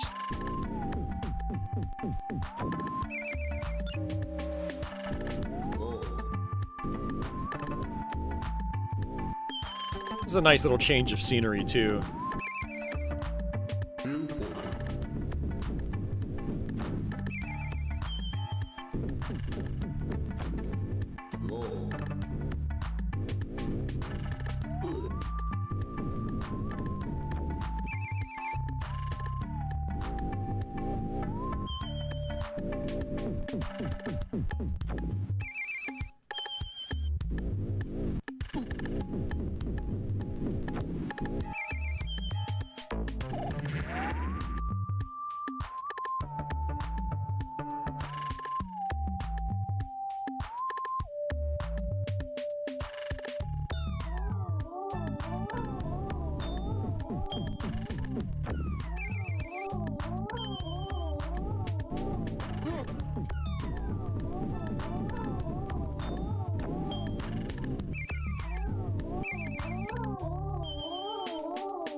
So something I should mention is every dungeon you complete, you get a reward of $1,000, and it goes up by 1,000 per dungeon. So dungeon 1 is worth 1 grand, dungeon 3 is worth 3 grand, so on and so forth. So I'm kind of thinking about that as I'm playing. Like, how much money am I going to have when I get out of this dungeon?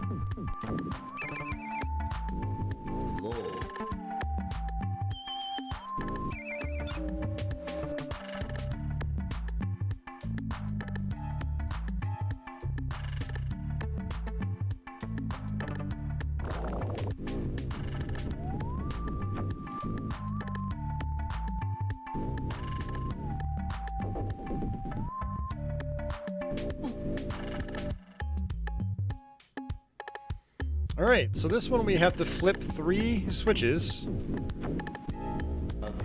Ah, sleep. The announcer sounds so bored.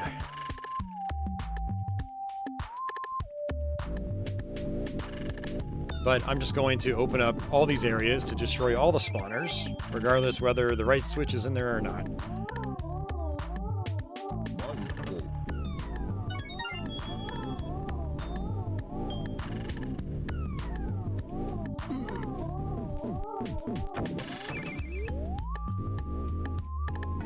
Getting medieval RPG Smash TV vibes.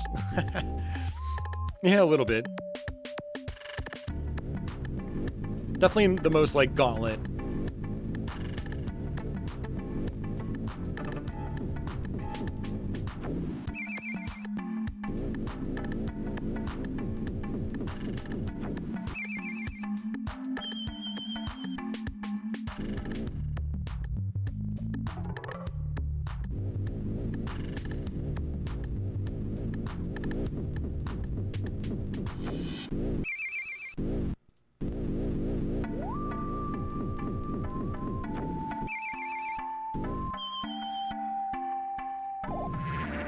There's one.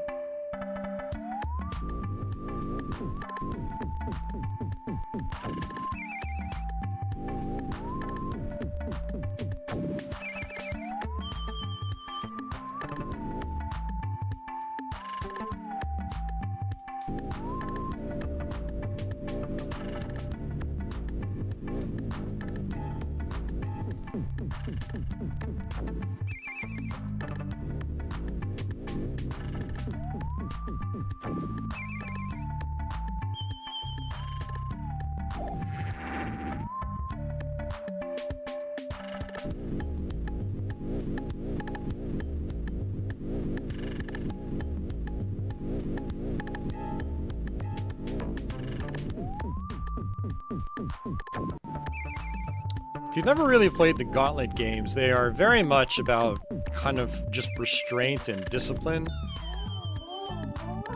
Just sitting back, attacking from a distance. As long as you're overpowering the enemies just slightly, you'll eventually cut through their pack. Did I ever do a playthrough of Soul Blazer? I did not. I've never actually finished that game. I did start a new game on it earlier this year just to dabble with it. Made it to like the second main dungeon, I think, and it's a pretty cool game. I do like it. And maybe one of these years I'll get around to it.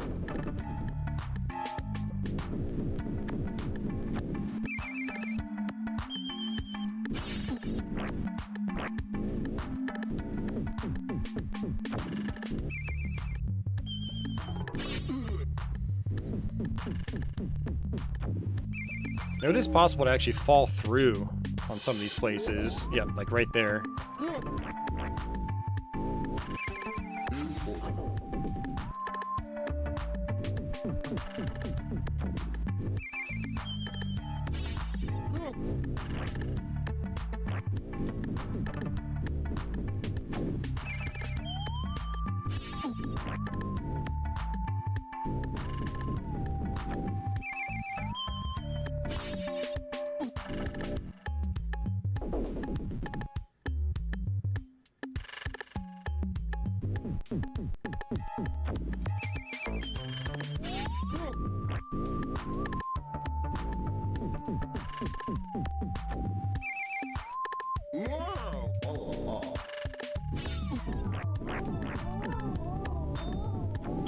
Hey, Joe, thank you very much for that. I just realized my speakers are off, so sorry, guys.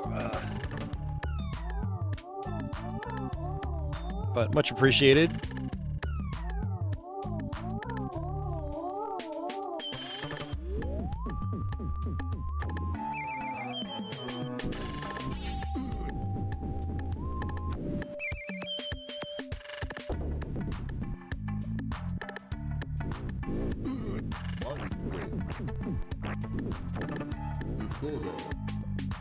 Nope, can't attack.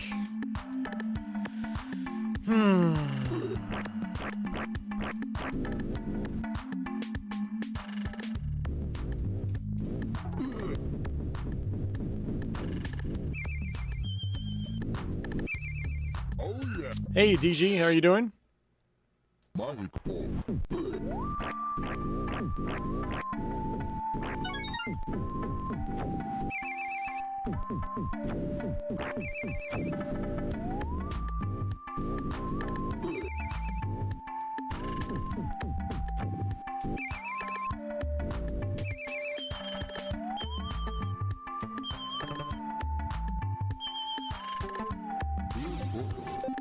I only have one heal potion.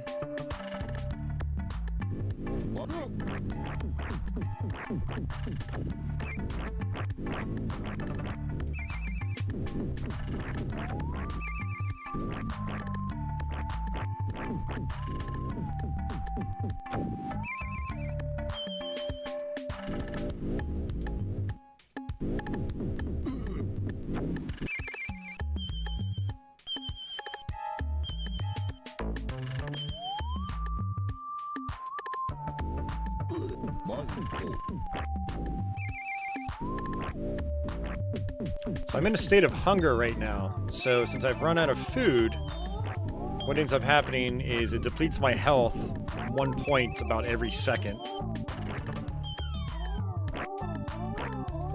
And I don't have any food potions.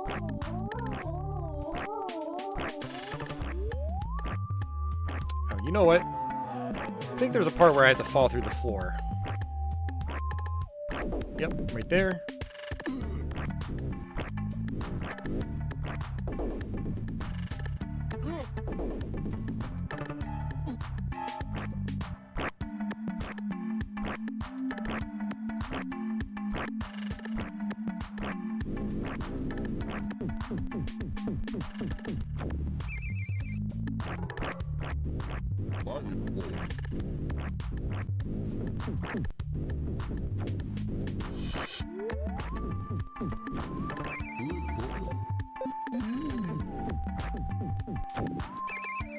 got a food potion, and I used it.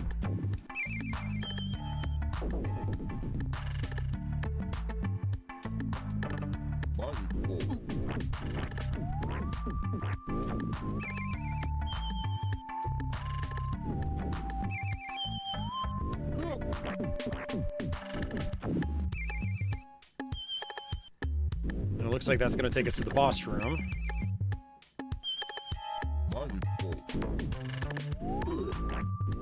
Unfortunately, I don't have much in the way of upgrades. Luxury amulet.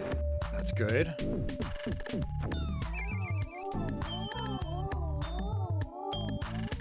Yeah, the luxury amulet, it's actually kind of nice. It gives you health back.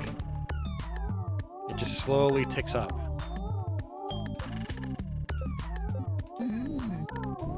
Well, I guess we're going to go ahead and try the boss fight.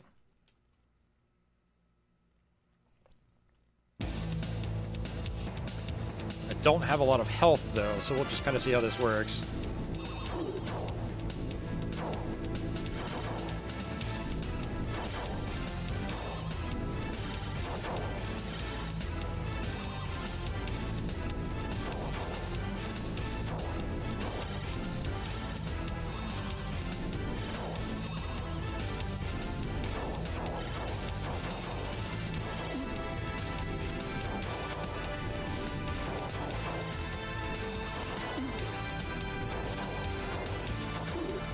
Doesn't seem like they're really doing much damage to me, so that's actually pretty good.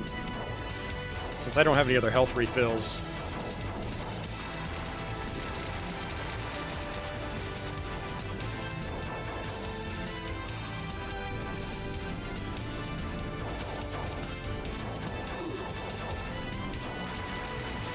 Alright, I think there's one more.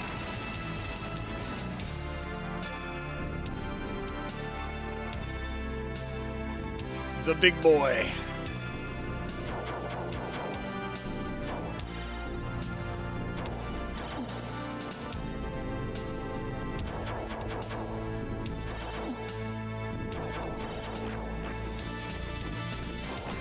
Yeah, have to be really careful here.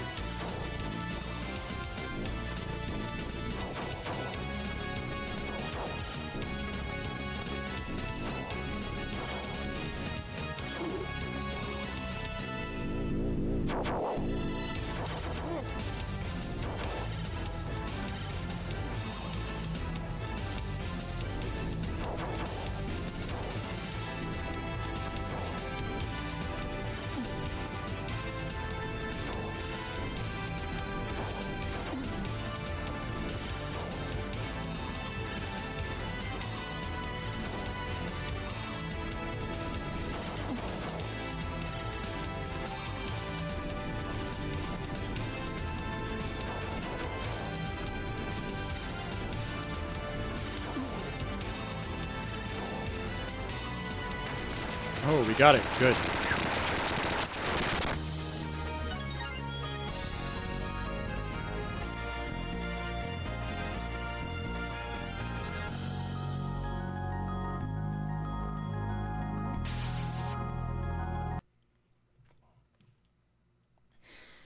All right, let's see how much gold we have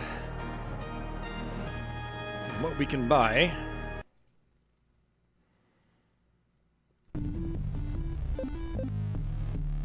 I need 5,600 for the next one. All right, what we're gonna do is our little grind session. We're gonna buy our next sword.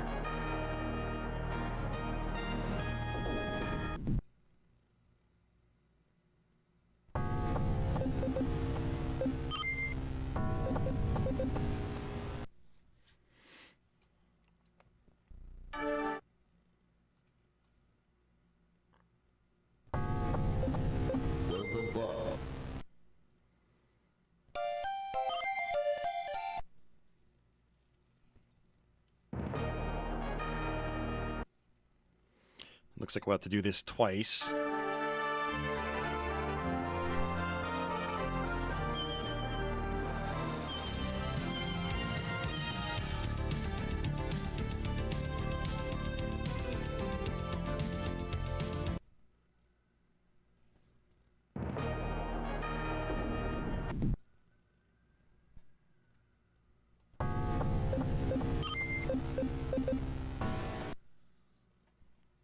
Yeah, if you're close to buying a new piece of equipment, you don't have quite enough gold, this is the best way to get that money.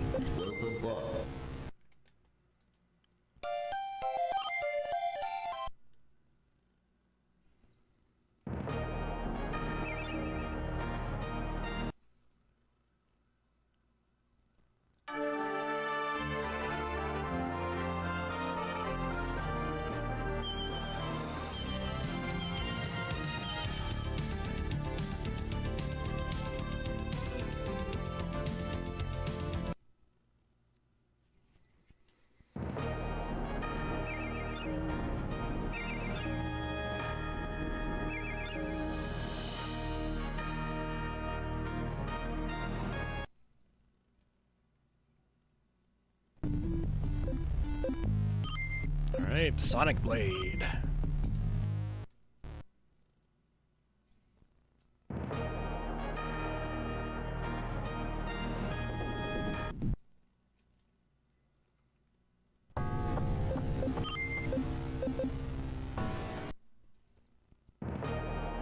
Alright, so we're back on the left-hand side. I think we go into where those weird little bird things are.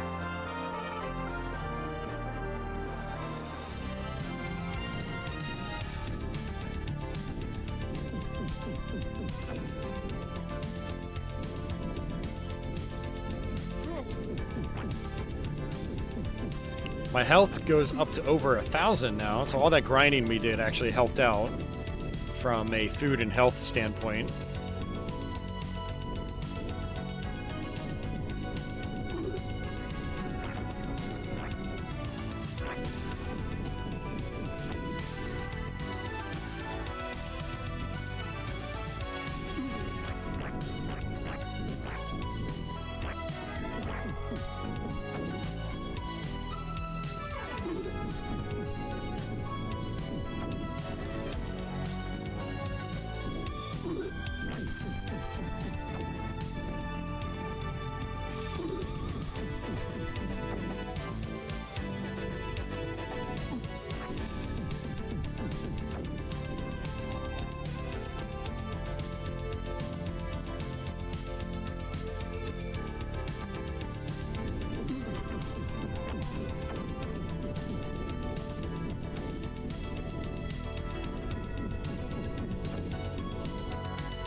Oh, Joe, a lot of Sega CD games have really good music.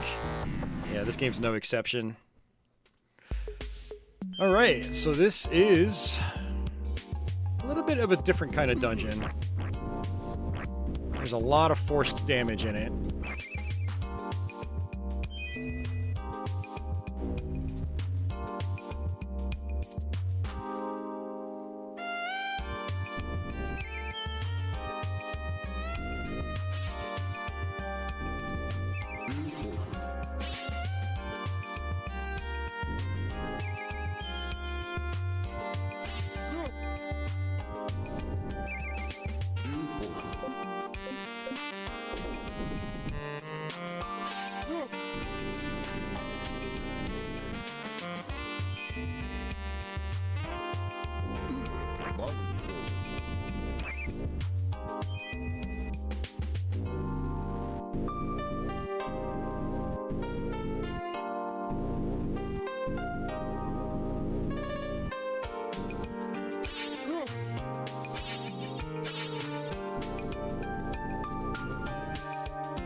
A VGA? Yes, it is a little bit of a love child between Gauntlet and roguelikes. Yes.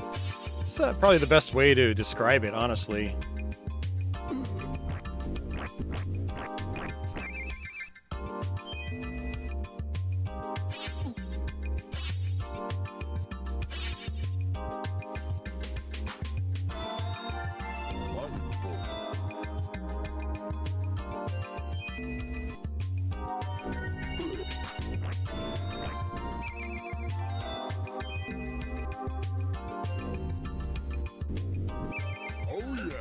Ugh, cursed amulet. Slow.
Hey, Atari Leaf.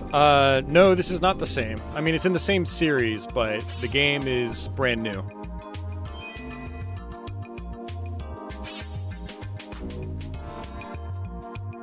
I think technically it's the third in the series.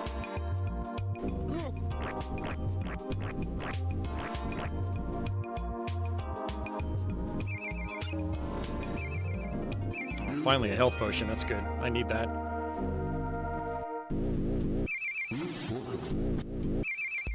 Second food potion. I'll take that. Alright, so this part is a little gimmicky. You have to destroy the end of this thing, and then all these dudes spawn in. This is where the force damage gets pretty bad on this level.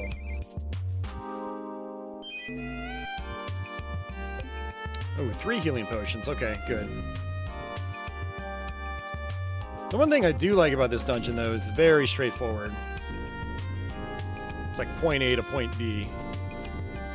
It's kind of refreshing after getting lost for a while in the previous dungeons.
Wow, those healing potions are barely doing anything. I do wonder if that's where improving your intelligence could help. Because in my previous playthrough, the healing potions were giving me way more back than they are now, right now.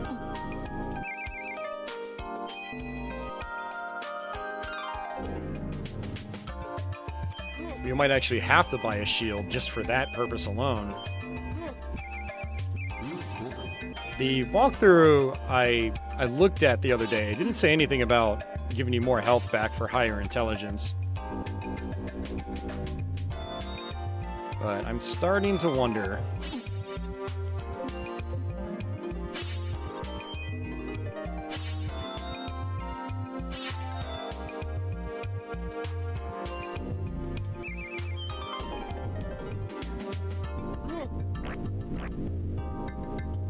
this is not looking good.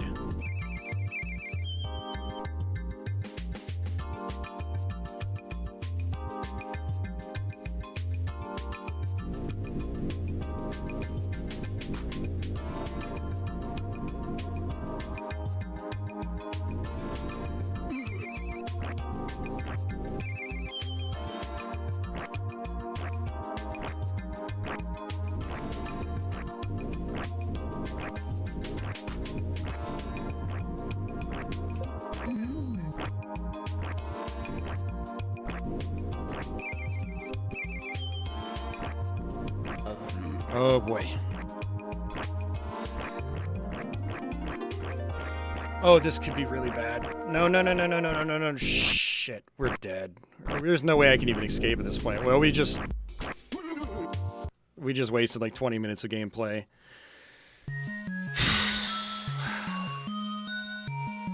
So yeah, I guess I bit myself in the ass by not buying any shields. That's gotta be why the healing potions weren't giving me anything back. They were giving me like 100 hit points, and that doesn't do anything this late in the game.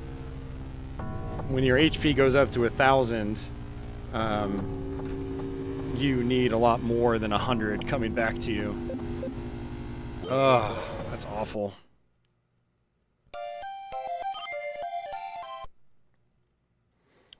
Joe, when I say walkthrough for retro games, I usually like to go to game FAQs, and I like, well, it depends. Like, on a game like this, I have gotten lost in it, and so I'll use a video walkthrough for that just to get myself on the right track again. But when it comes to actual, like, details, like how many hit points do you get back per potion and things like that, and what affects getting health back, or what affects your attack power, yada yada yada. Like, I like to use written walkthroughs for that, because those details are usually present. And I also reference the instruction manual, though I did not do that for this game. I should have. I meant to, actually, but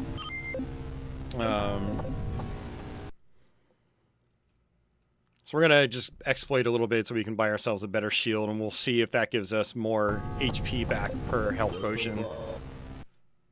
It's got to, because that's the only thing that I'm doing differently on this playthrough. I'm not even going to need those if we're grinding out.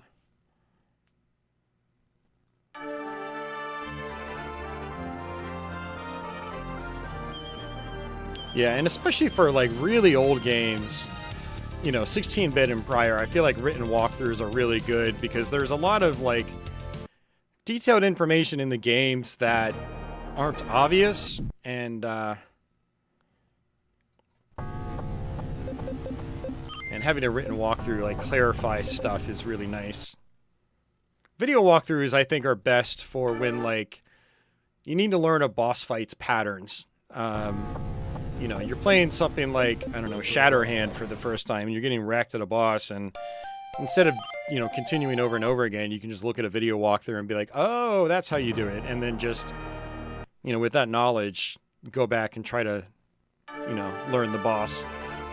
But then, you know, games like this that are very maze-like, like on the last couple levels of this game, I got lost, and so I had to look up a video walkthrough to figure out where to go, and the solution was really easy. It's just there's so many different teleporter routes in the final dungeon that, like, it's very easy to just get lost and start running around in circles forever, so I'll use video walkthroughs for that. But then, like, the nitty-gritty details, I like written walkthroughs.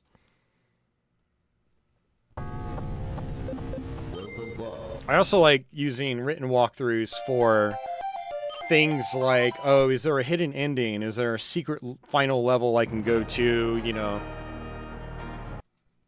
Because a lot of YouTube playthroughs, not everyone knows, like, every little detail about every game. Like I remember freaking beating Wonder Boy on Master System on my channel and got through all 8 worlds, and then realized after the fact that there's a 9th world or something like that, maybe even a 10th, I don't remember, for getting all the dolls in the game, and I was like, that's not happening, I'm not doing that.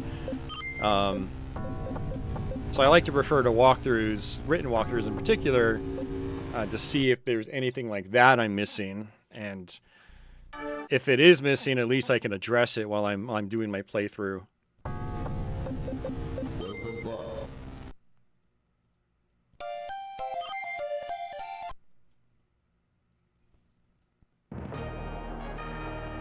I actually don't know what it costs for the second level shield, but I feel like we should probably just go for the second level one.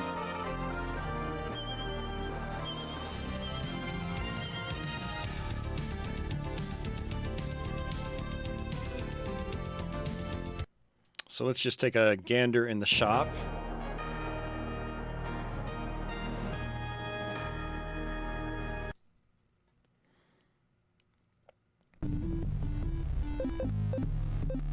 Ooh, 1,000, perfect. All right, we'll go with the Knight Shield, and we'll see if that increases our health replenishment.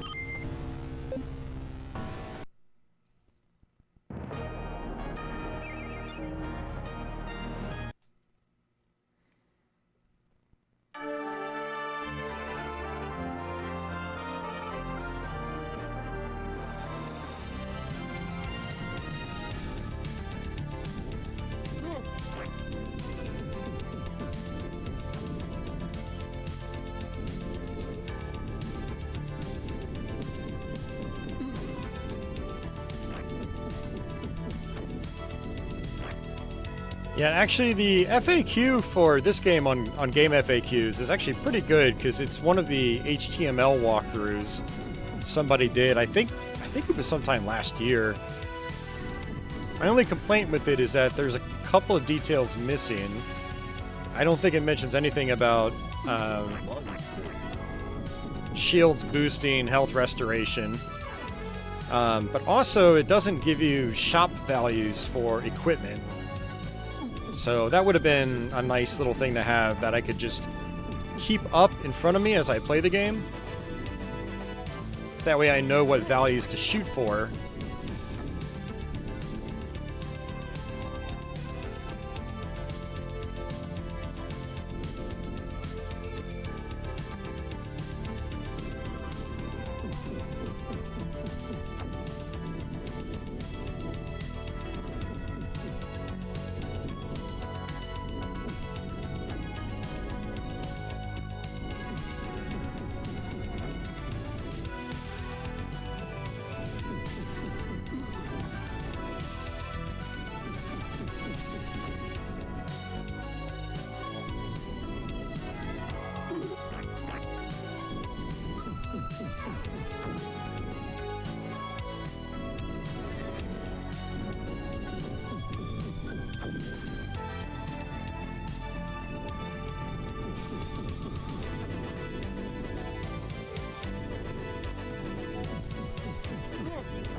Alright, let's try this again.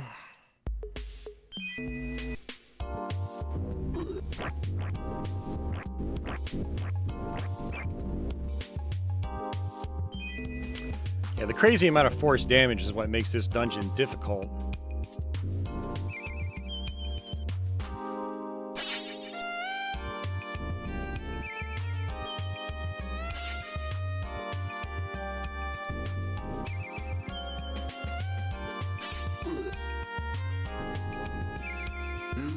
Alright, health potion.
Now, later on in the dungeon, there will be a couple of spawners, and we can use that to try to just grind out and get health potions and stuff like that.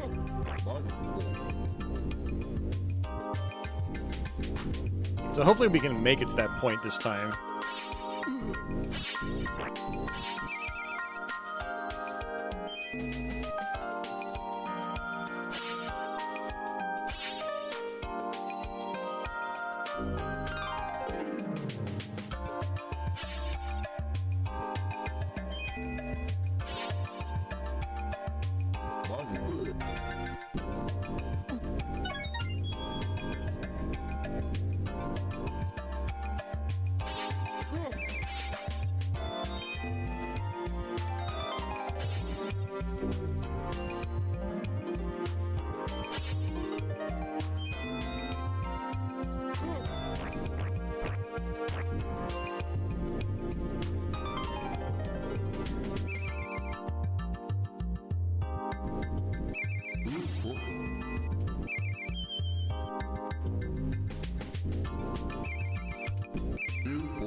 Alright, food potion and a health potion.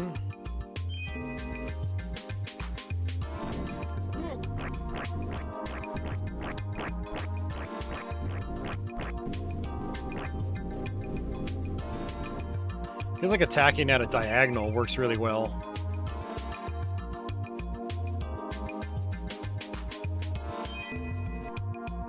I wonder if this respawns.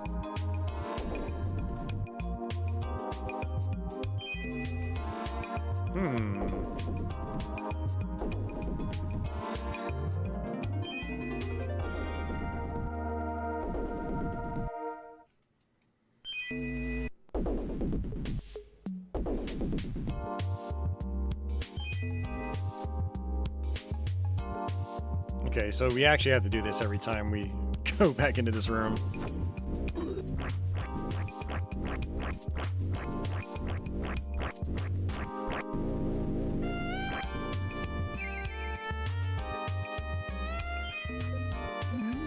Okay, yeah, I got a lot more health back for that potion. Instead of 100, I got like 600 back. So, okay, grinding out for that shield was... that definitely made the difference.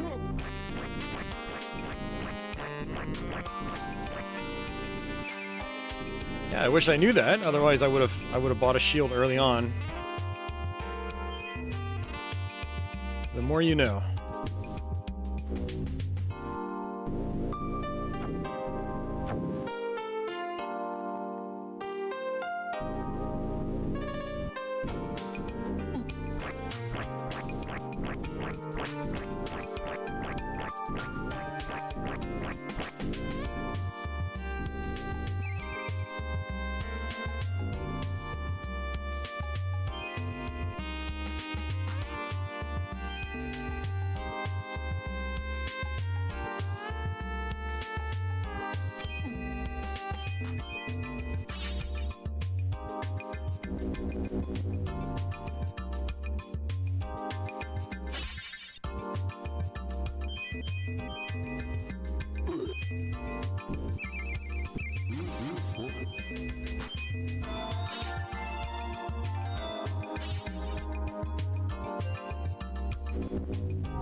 Alright, well, we have an escape feather at least, in case we get screwed again.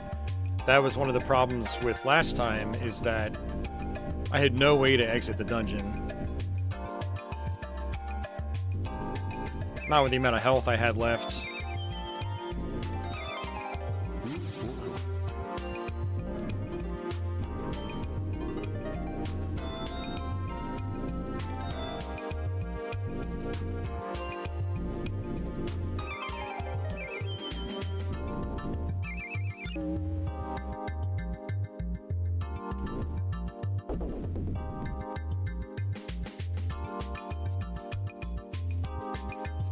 Alright, good. We have some spawners now.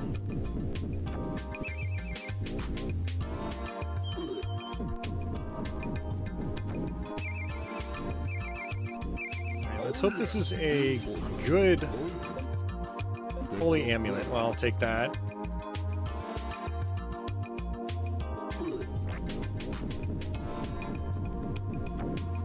I actually don't remember what the holy amulet does. Active amulet. Alright, I'd much rather have that. So if I wanted to, this is where I could try to grind out on these spawners.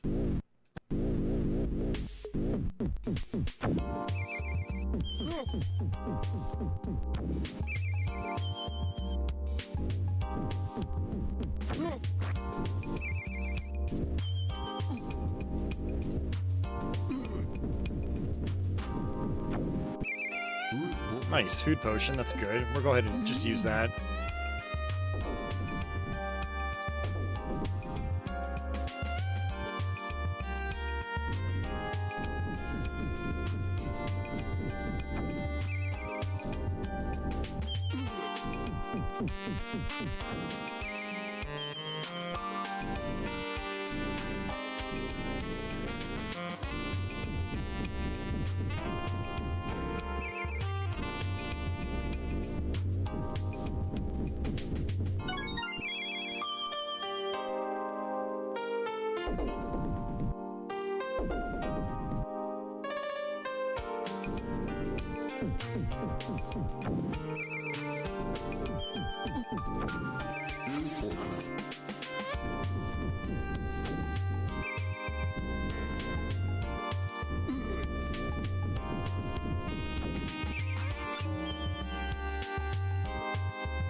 It's just giving me gold, which is fine. Right, we don't want to use the fast amulet. But I would prefer some gauntlet upgrades, that'd be nice. Some healing potions, because I don't really trust myself and the upcoming boss. But I do have the active amulet, so I'm a lot faster now at least. Greater likelihood of being able to dodge projectiles and stuff.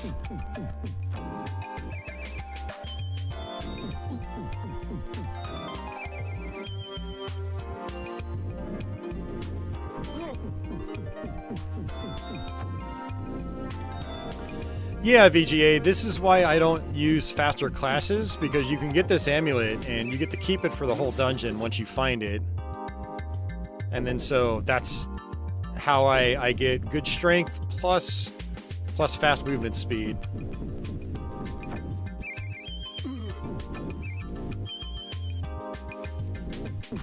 Not even getting a ton of gold in the process either.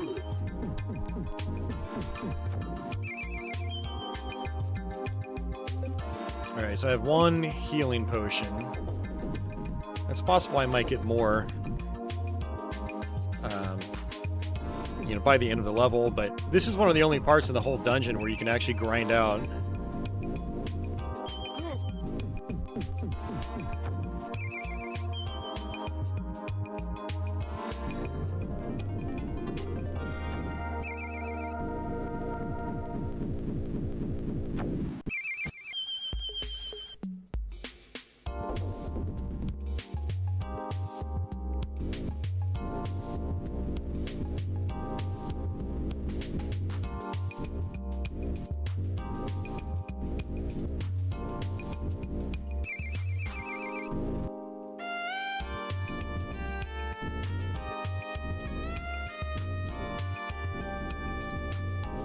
Yeah, one thing I do like about having the active amulet is I can kind of throw out some projectiles, then scroll the screen forward.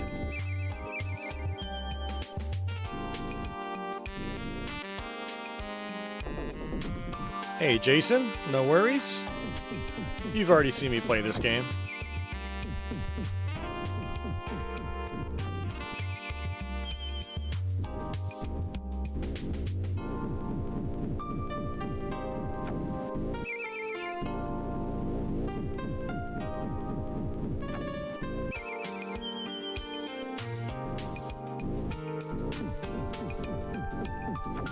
Looks like this is an even better spot to grind out on. It's just a straight line.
Man, it's giving me like 3 feathers already. Alright, another food potion, that's good.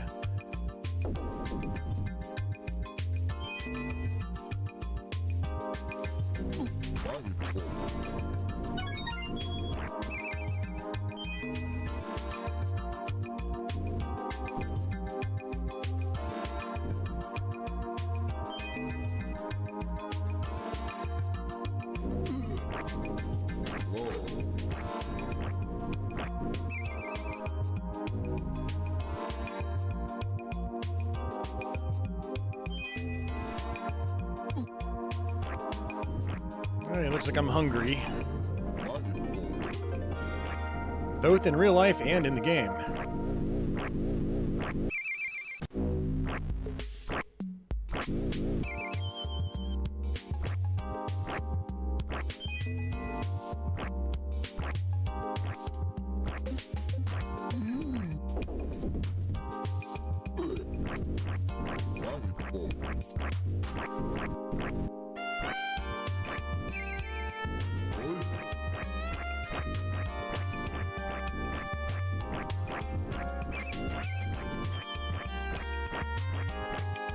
Darren, it's however long you make it out to be.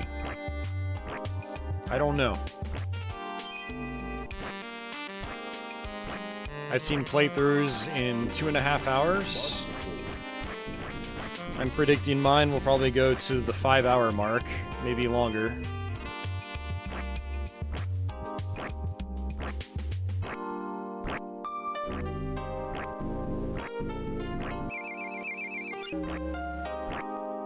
Alright, a little bit of a gimmick here. You have to actually shoot around this. And you don't want to break the symbol.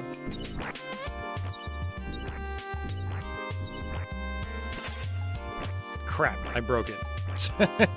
It just means I have to do this room over again.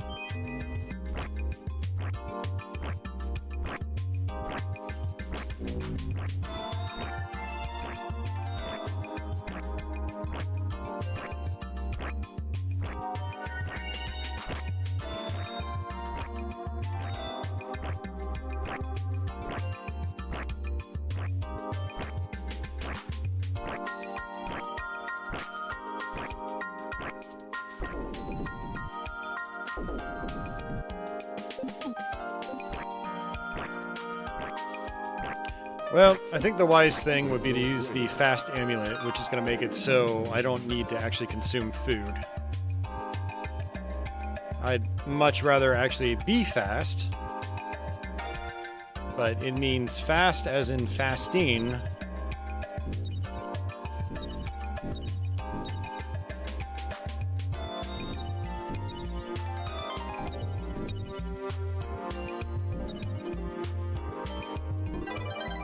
Here we go.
I almost feel like we should go back down and grind out.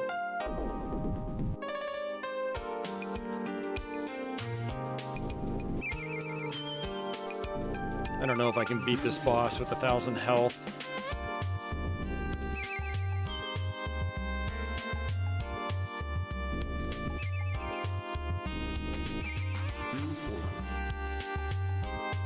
Well, I guess we'll try. I hope I can use the escape wing during the boss fight.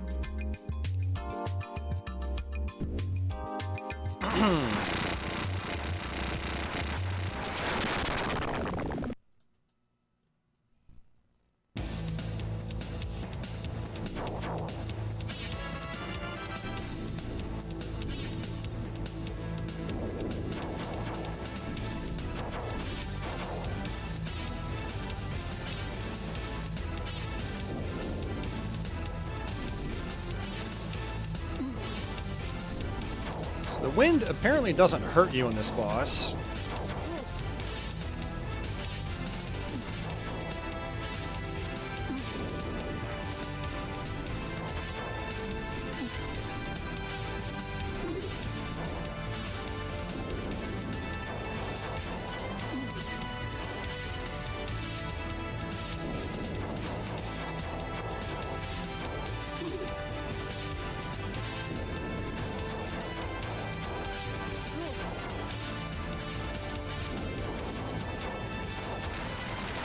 Okay, we did it. Awesome.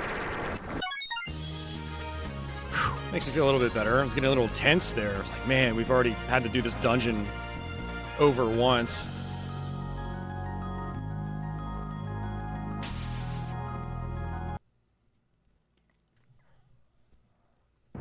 All right.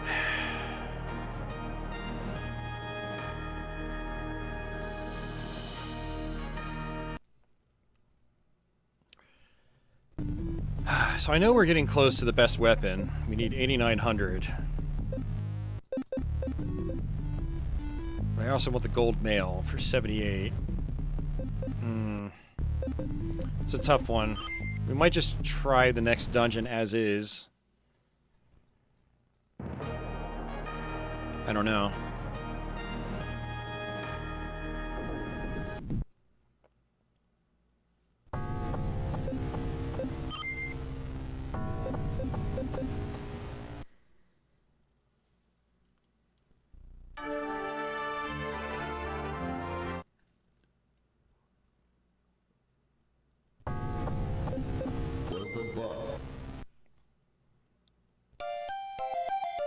Yeah, VGA, this is a fairly late release. It was like, what, mid-1995 or something like that?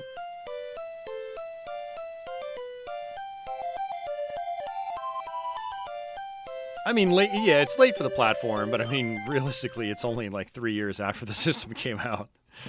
The Sega CD wasn't around that long, unfortunately.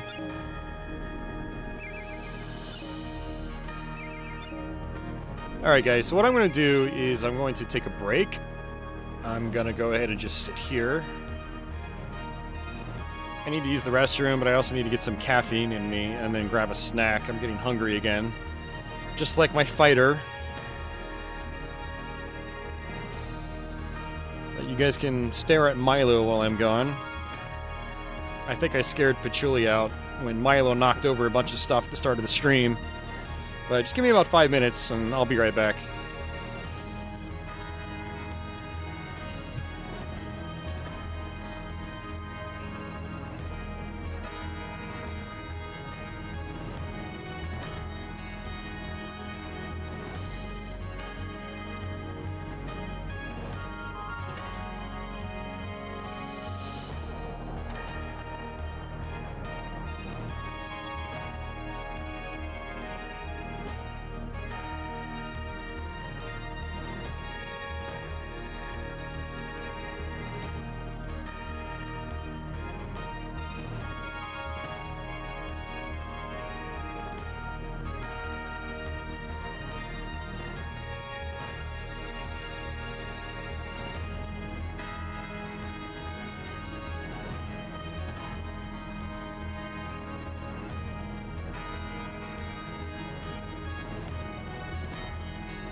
Alright, I am back. Grabbed a snack. Actually realized it was a good time to feed the cats, too.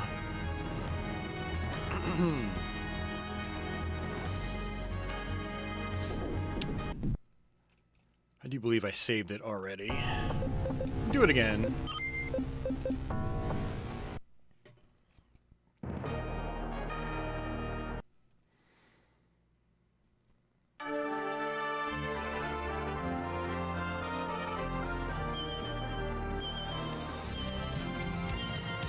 Go to the second dungeon, not second, technically the fifth dungeon, see how we handle.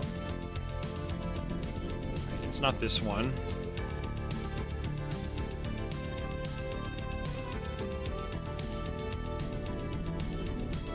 It's actually apparently a really good spot to grind out. You can literally just sit here, hold down the attack button, as long as you're upgraded enough.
Yeah, in these last two dungeons, there's so many spawners you have to destroy just to get into the dungeon.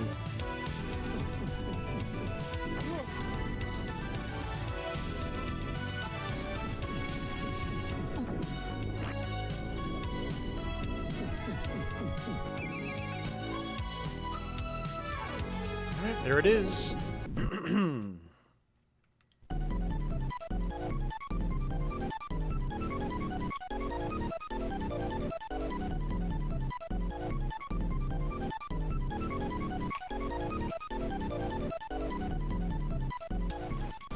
Myself my last of my Diet Coke.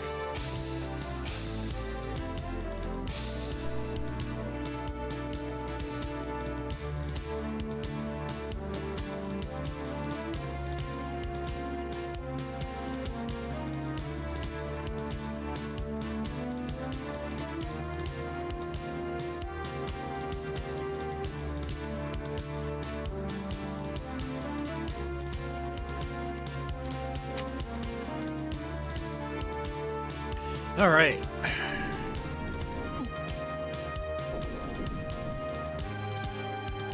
All right, so this level, lots of teleporters on this one.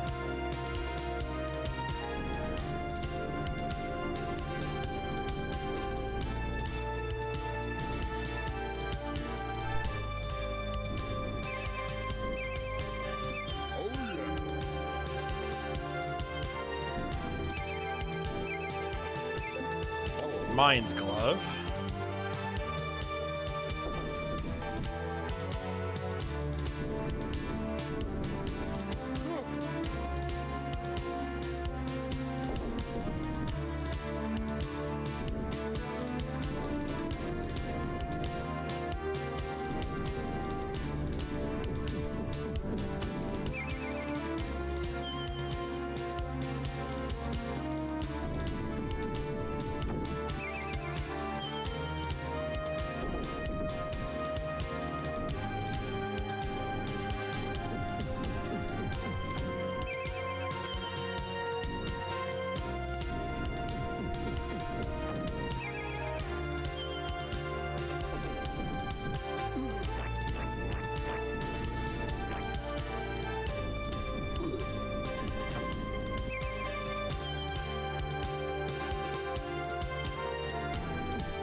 I guess that's the right one.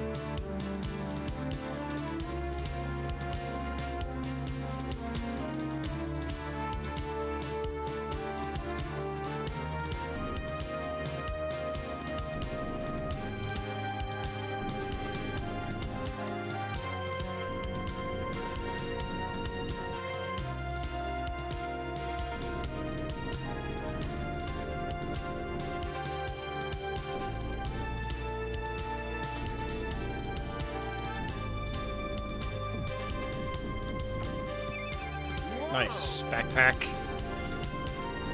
Doubles our inventory slots.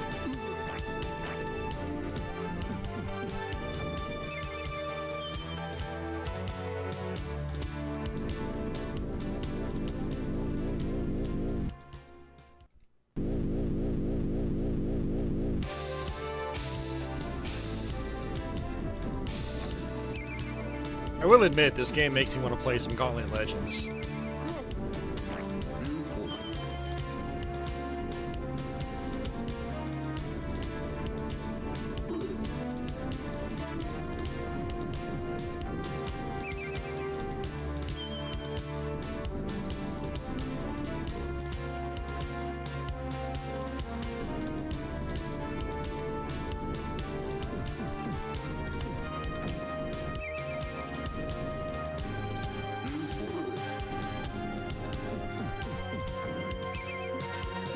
One heal potion.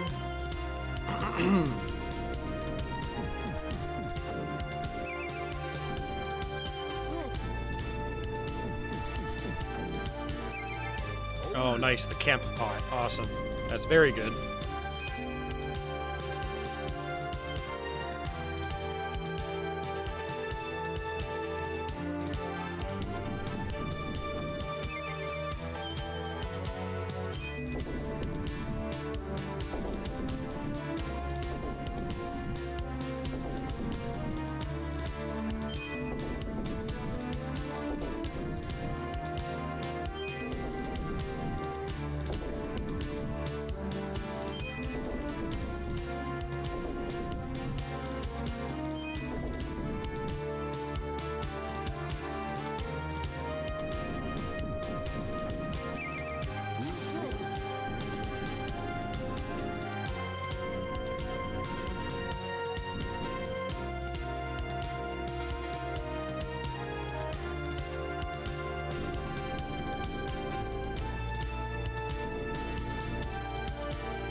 Gotta love the glitching from having too many enemies on one scan line.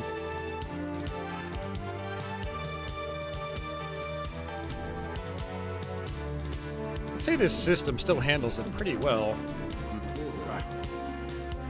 Can't attack.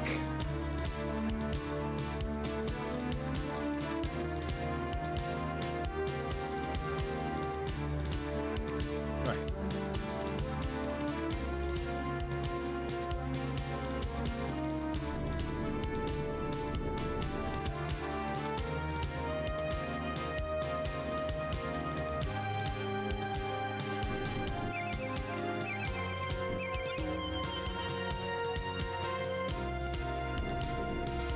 It is nice that this map has a lot of treasure chests. I don't feel as at a disadvantage.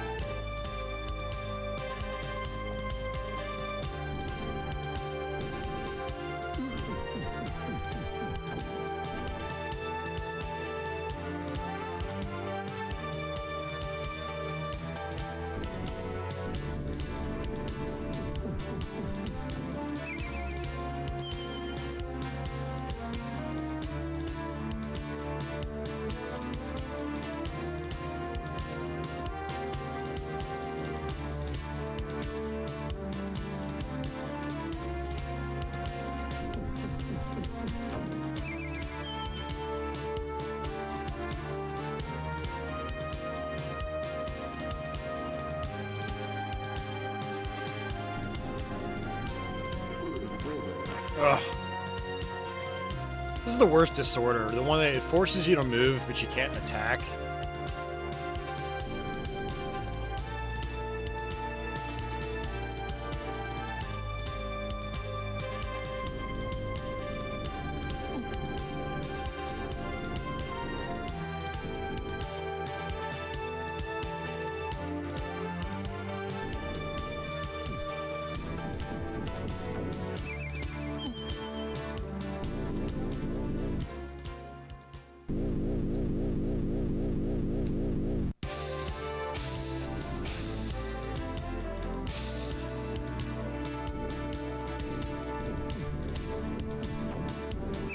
Alright, I think this is where we need to go anyway, so we'll just take the exit there.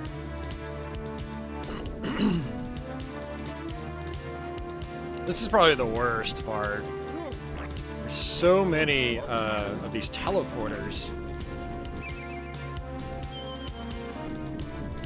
It's one of those sections where it's very easy to get lost. Power glow, that's good. I'll take that. Alright, I want to say it's...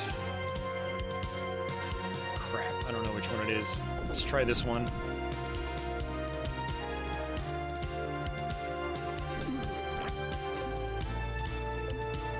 Trying to save my heal potion. So when I really need it, I'm going to use the camp pot. We're just going to get all our food and health back from that.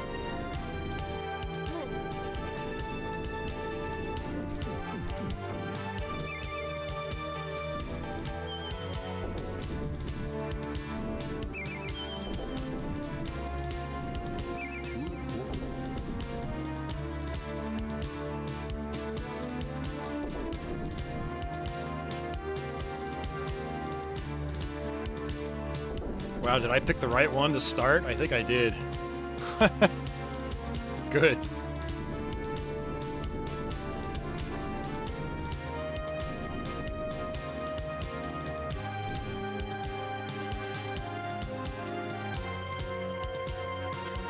I'm not trying to have a bad attitude, but man, some of the rooms in this dungeon can be no fun.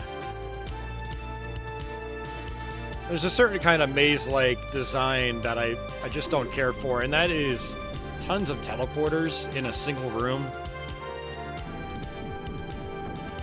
It's like it's just asking for the player to get confused.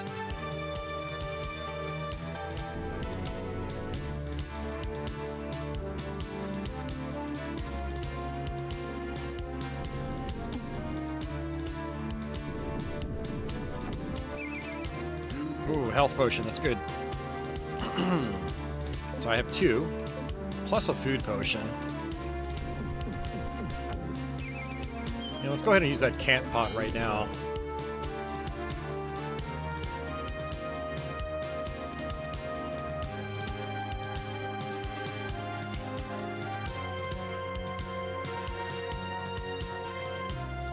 Well, when we come out of this dungeon, we'll have enough money to buy the best sword.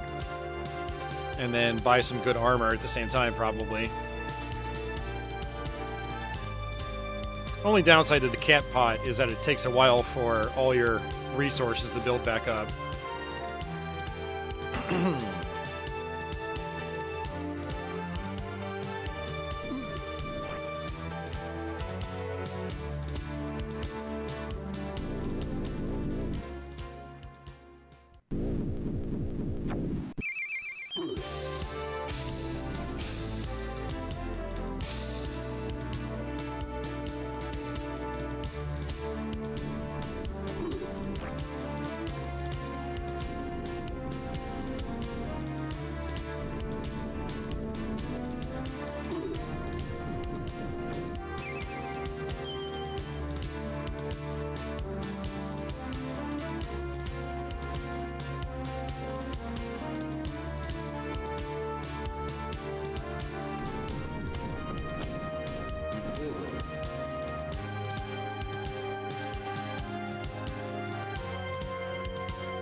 Alright, boss time.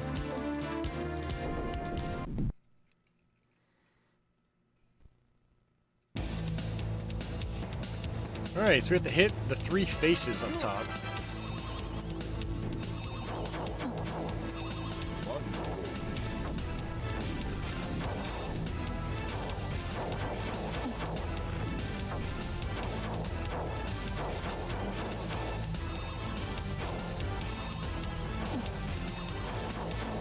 Actually, it reminds me a little bit of the castle boss in Gauntlet Legends. Mainly from a pattern standpoint, where if you want to play it really safe, you just you do one attack and then you dodge, another attack and dodge, and there's 3 heads. It's the Chimera boss. I'm gonna play it safe. That's it. Very easy boss. I mean, a lot of the bosses in this game are actually really easy, as long as like, as long as you're tanky enough. So like, I don't worry as much about failing at some of these later dungeons because of that.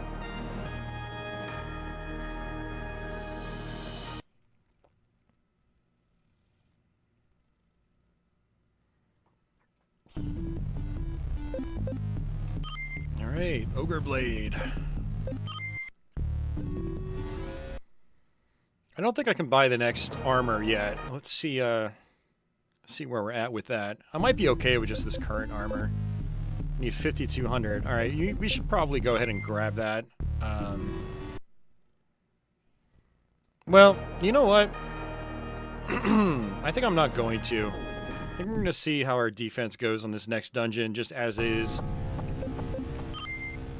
The reason for that is, if I can come out and just get the best armor after this next dungeon, and then get the best shield at the same time, then I think that's probably better. I mean, we don't even really need the best shield.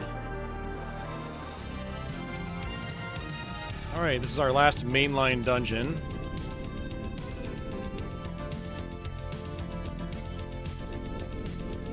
This is a really long one, by the way.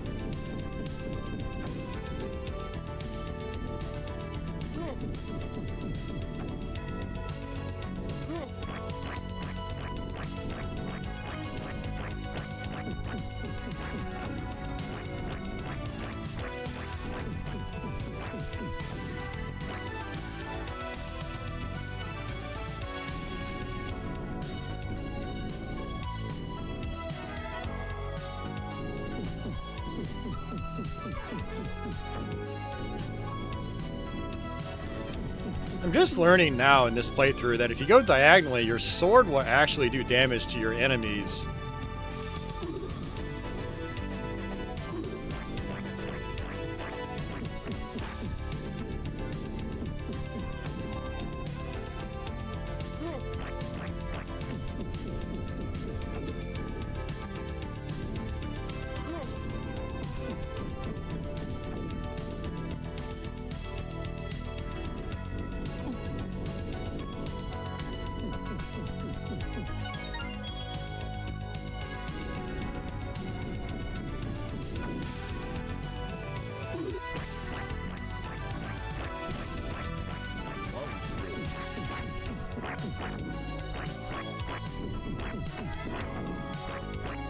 It's not looking good.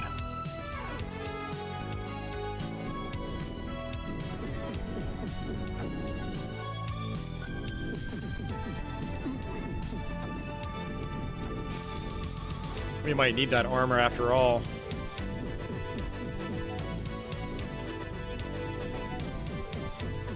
I know there's a ton of spawners in the next map, though, or the next dungeon, so you know, we can always grind out on those.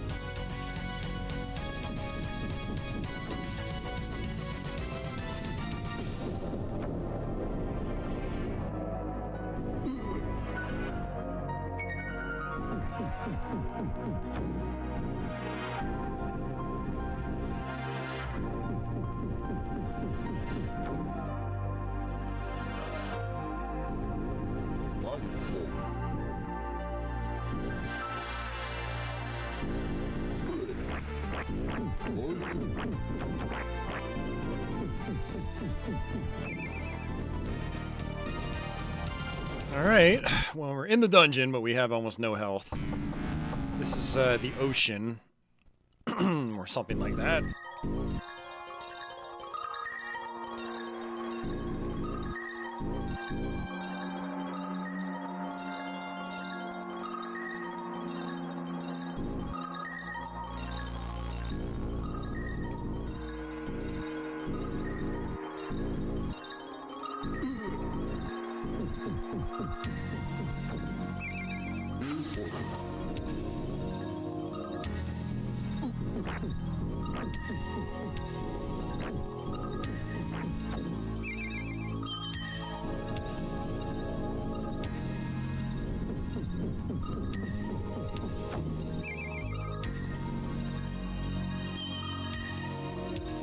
Big health potion. I'll take that.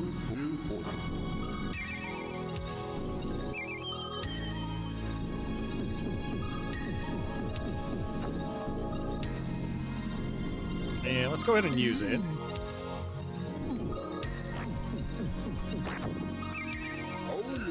Holy amulets.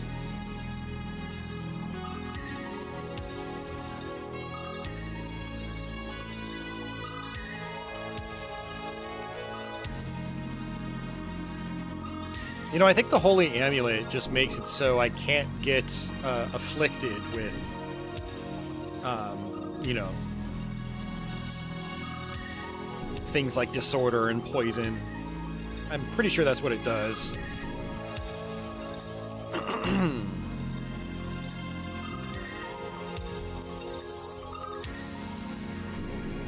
Really chill music on this one, by the way. If you couldn't already tell.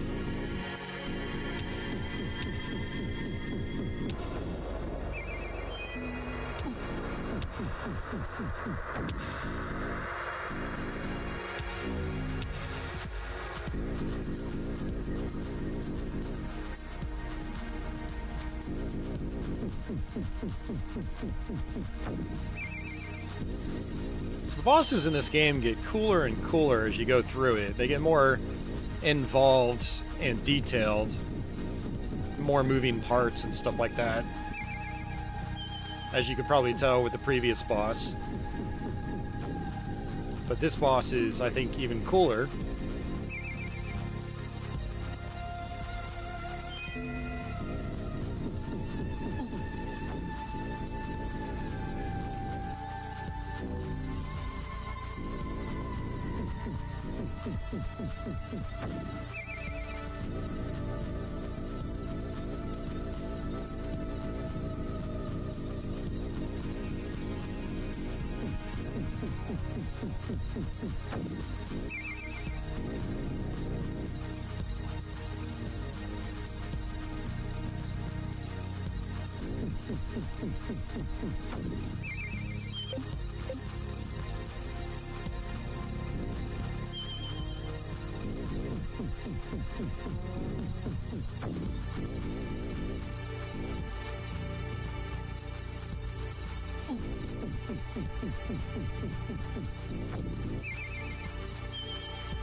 Alright, active amulet, I'll take that.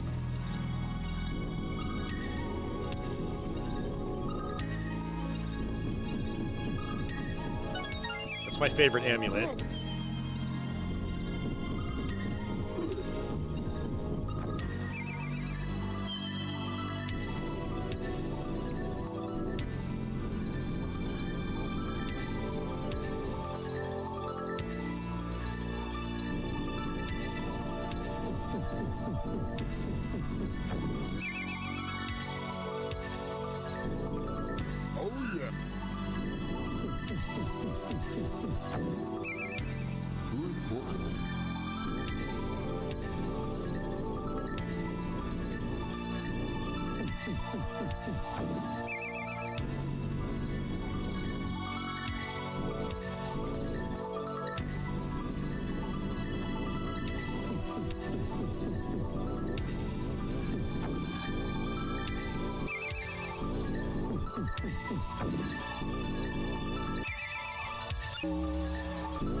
Alright, so we have one healing potion. That's good.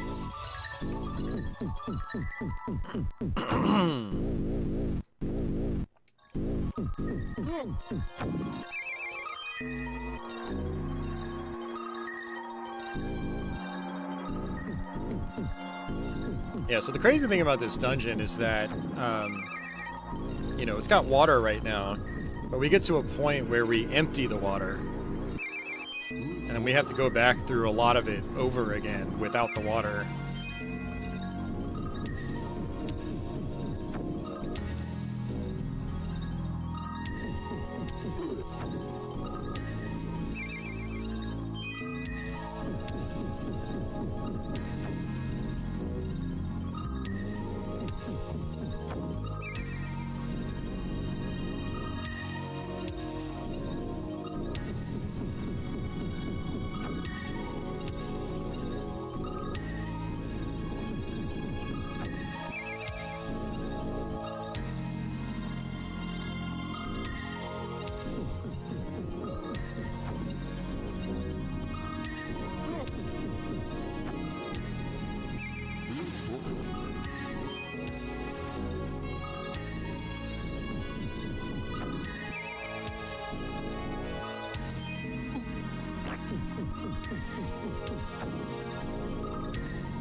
Alright, so we're gonna go this way first. think this is optional.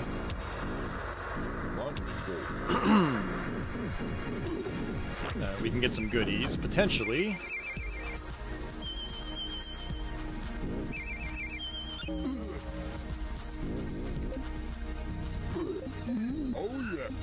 Like a power glove.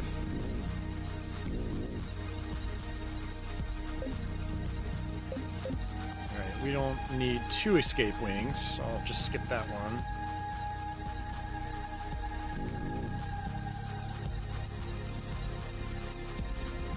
I think on my last playthrough, not only were there was there that one power glove, but there were others hiding in the treasure chests too. So I got like massively upgraded.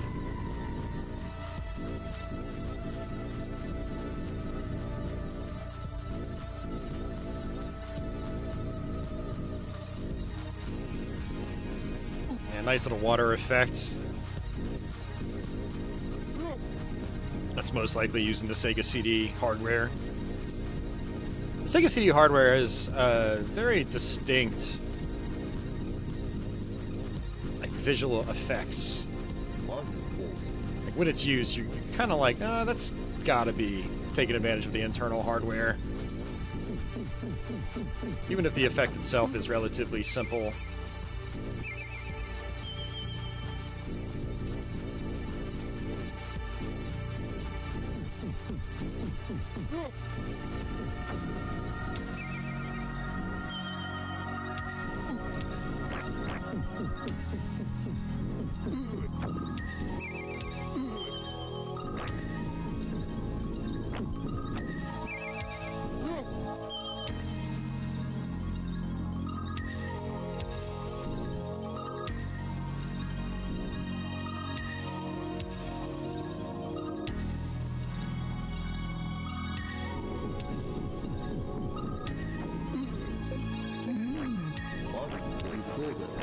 Ugh, come on, man.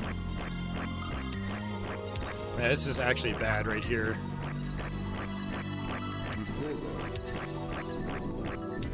Ugh, awful. I lost so much health to that.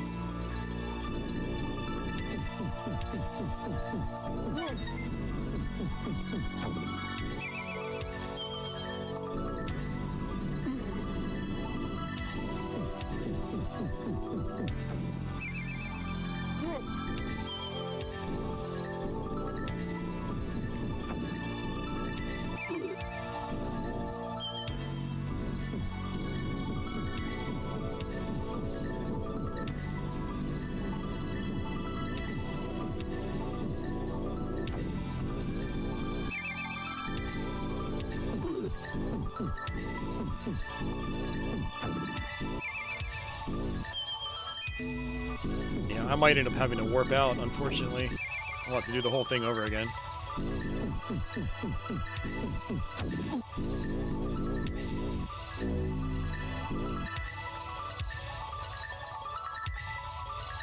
There are some really good parts to grind out on later on in the dungeon. We might even be pretty close to those, so we'll see.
Man, they just want to give me gold and gold and gold.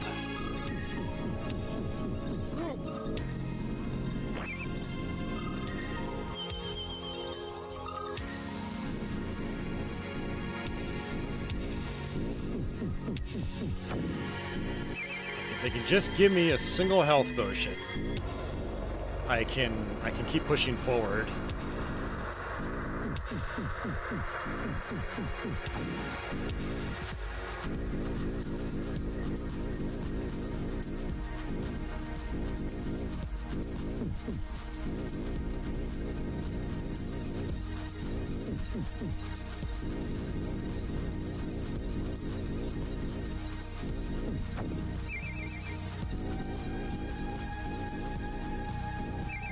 There's one.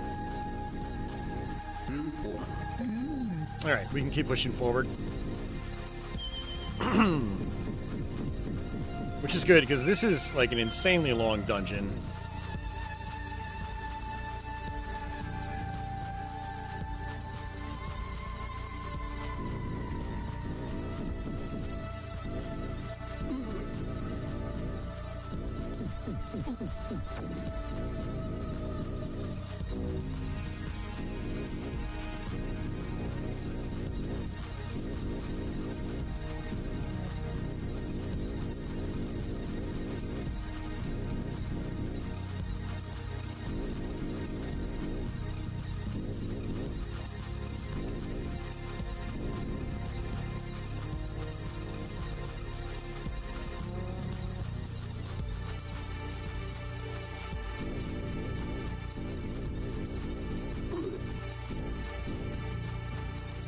Alright, so we're getting close to, yeah, this is it right here. Really good grind spot.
It is nice that power-ups can actually block your enemies.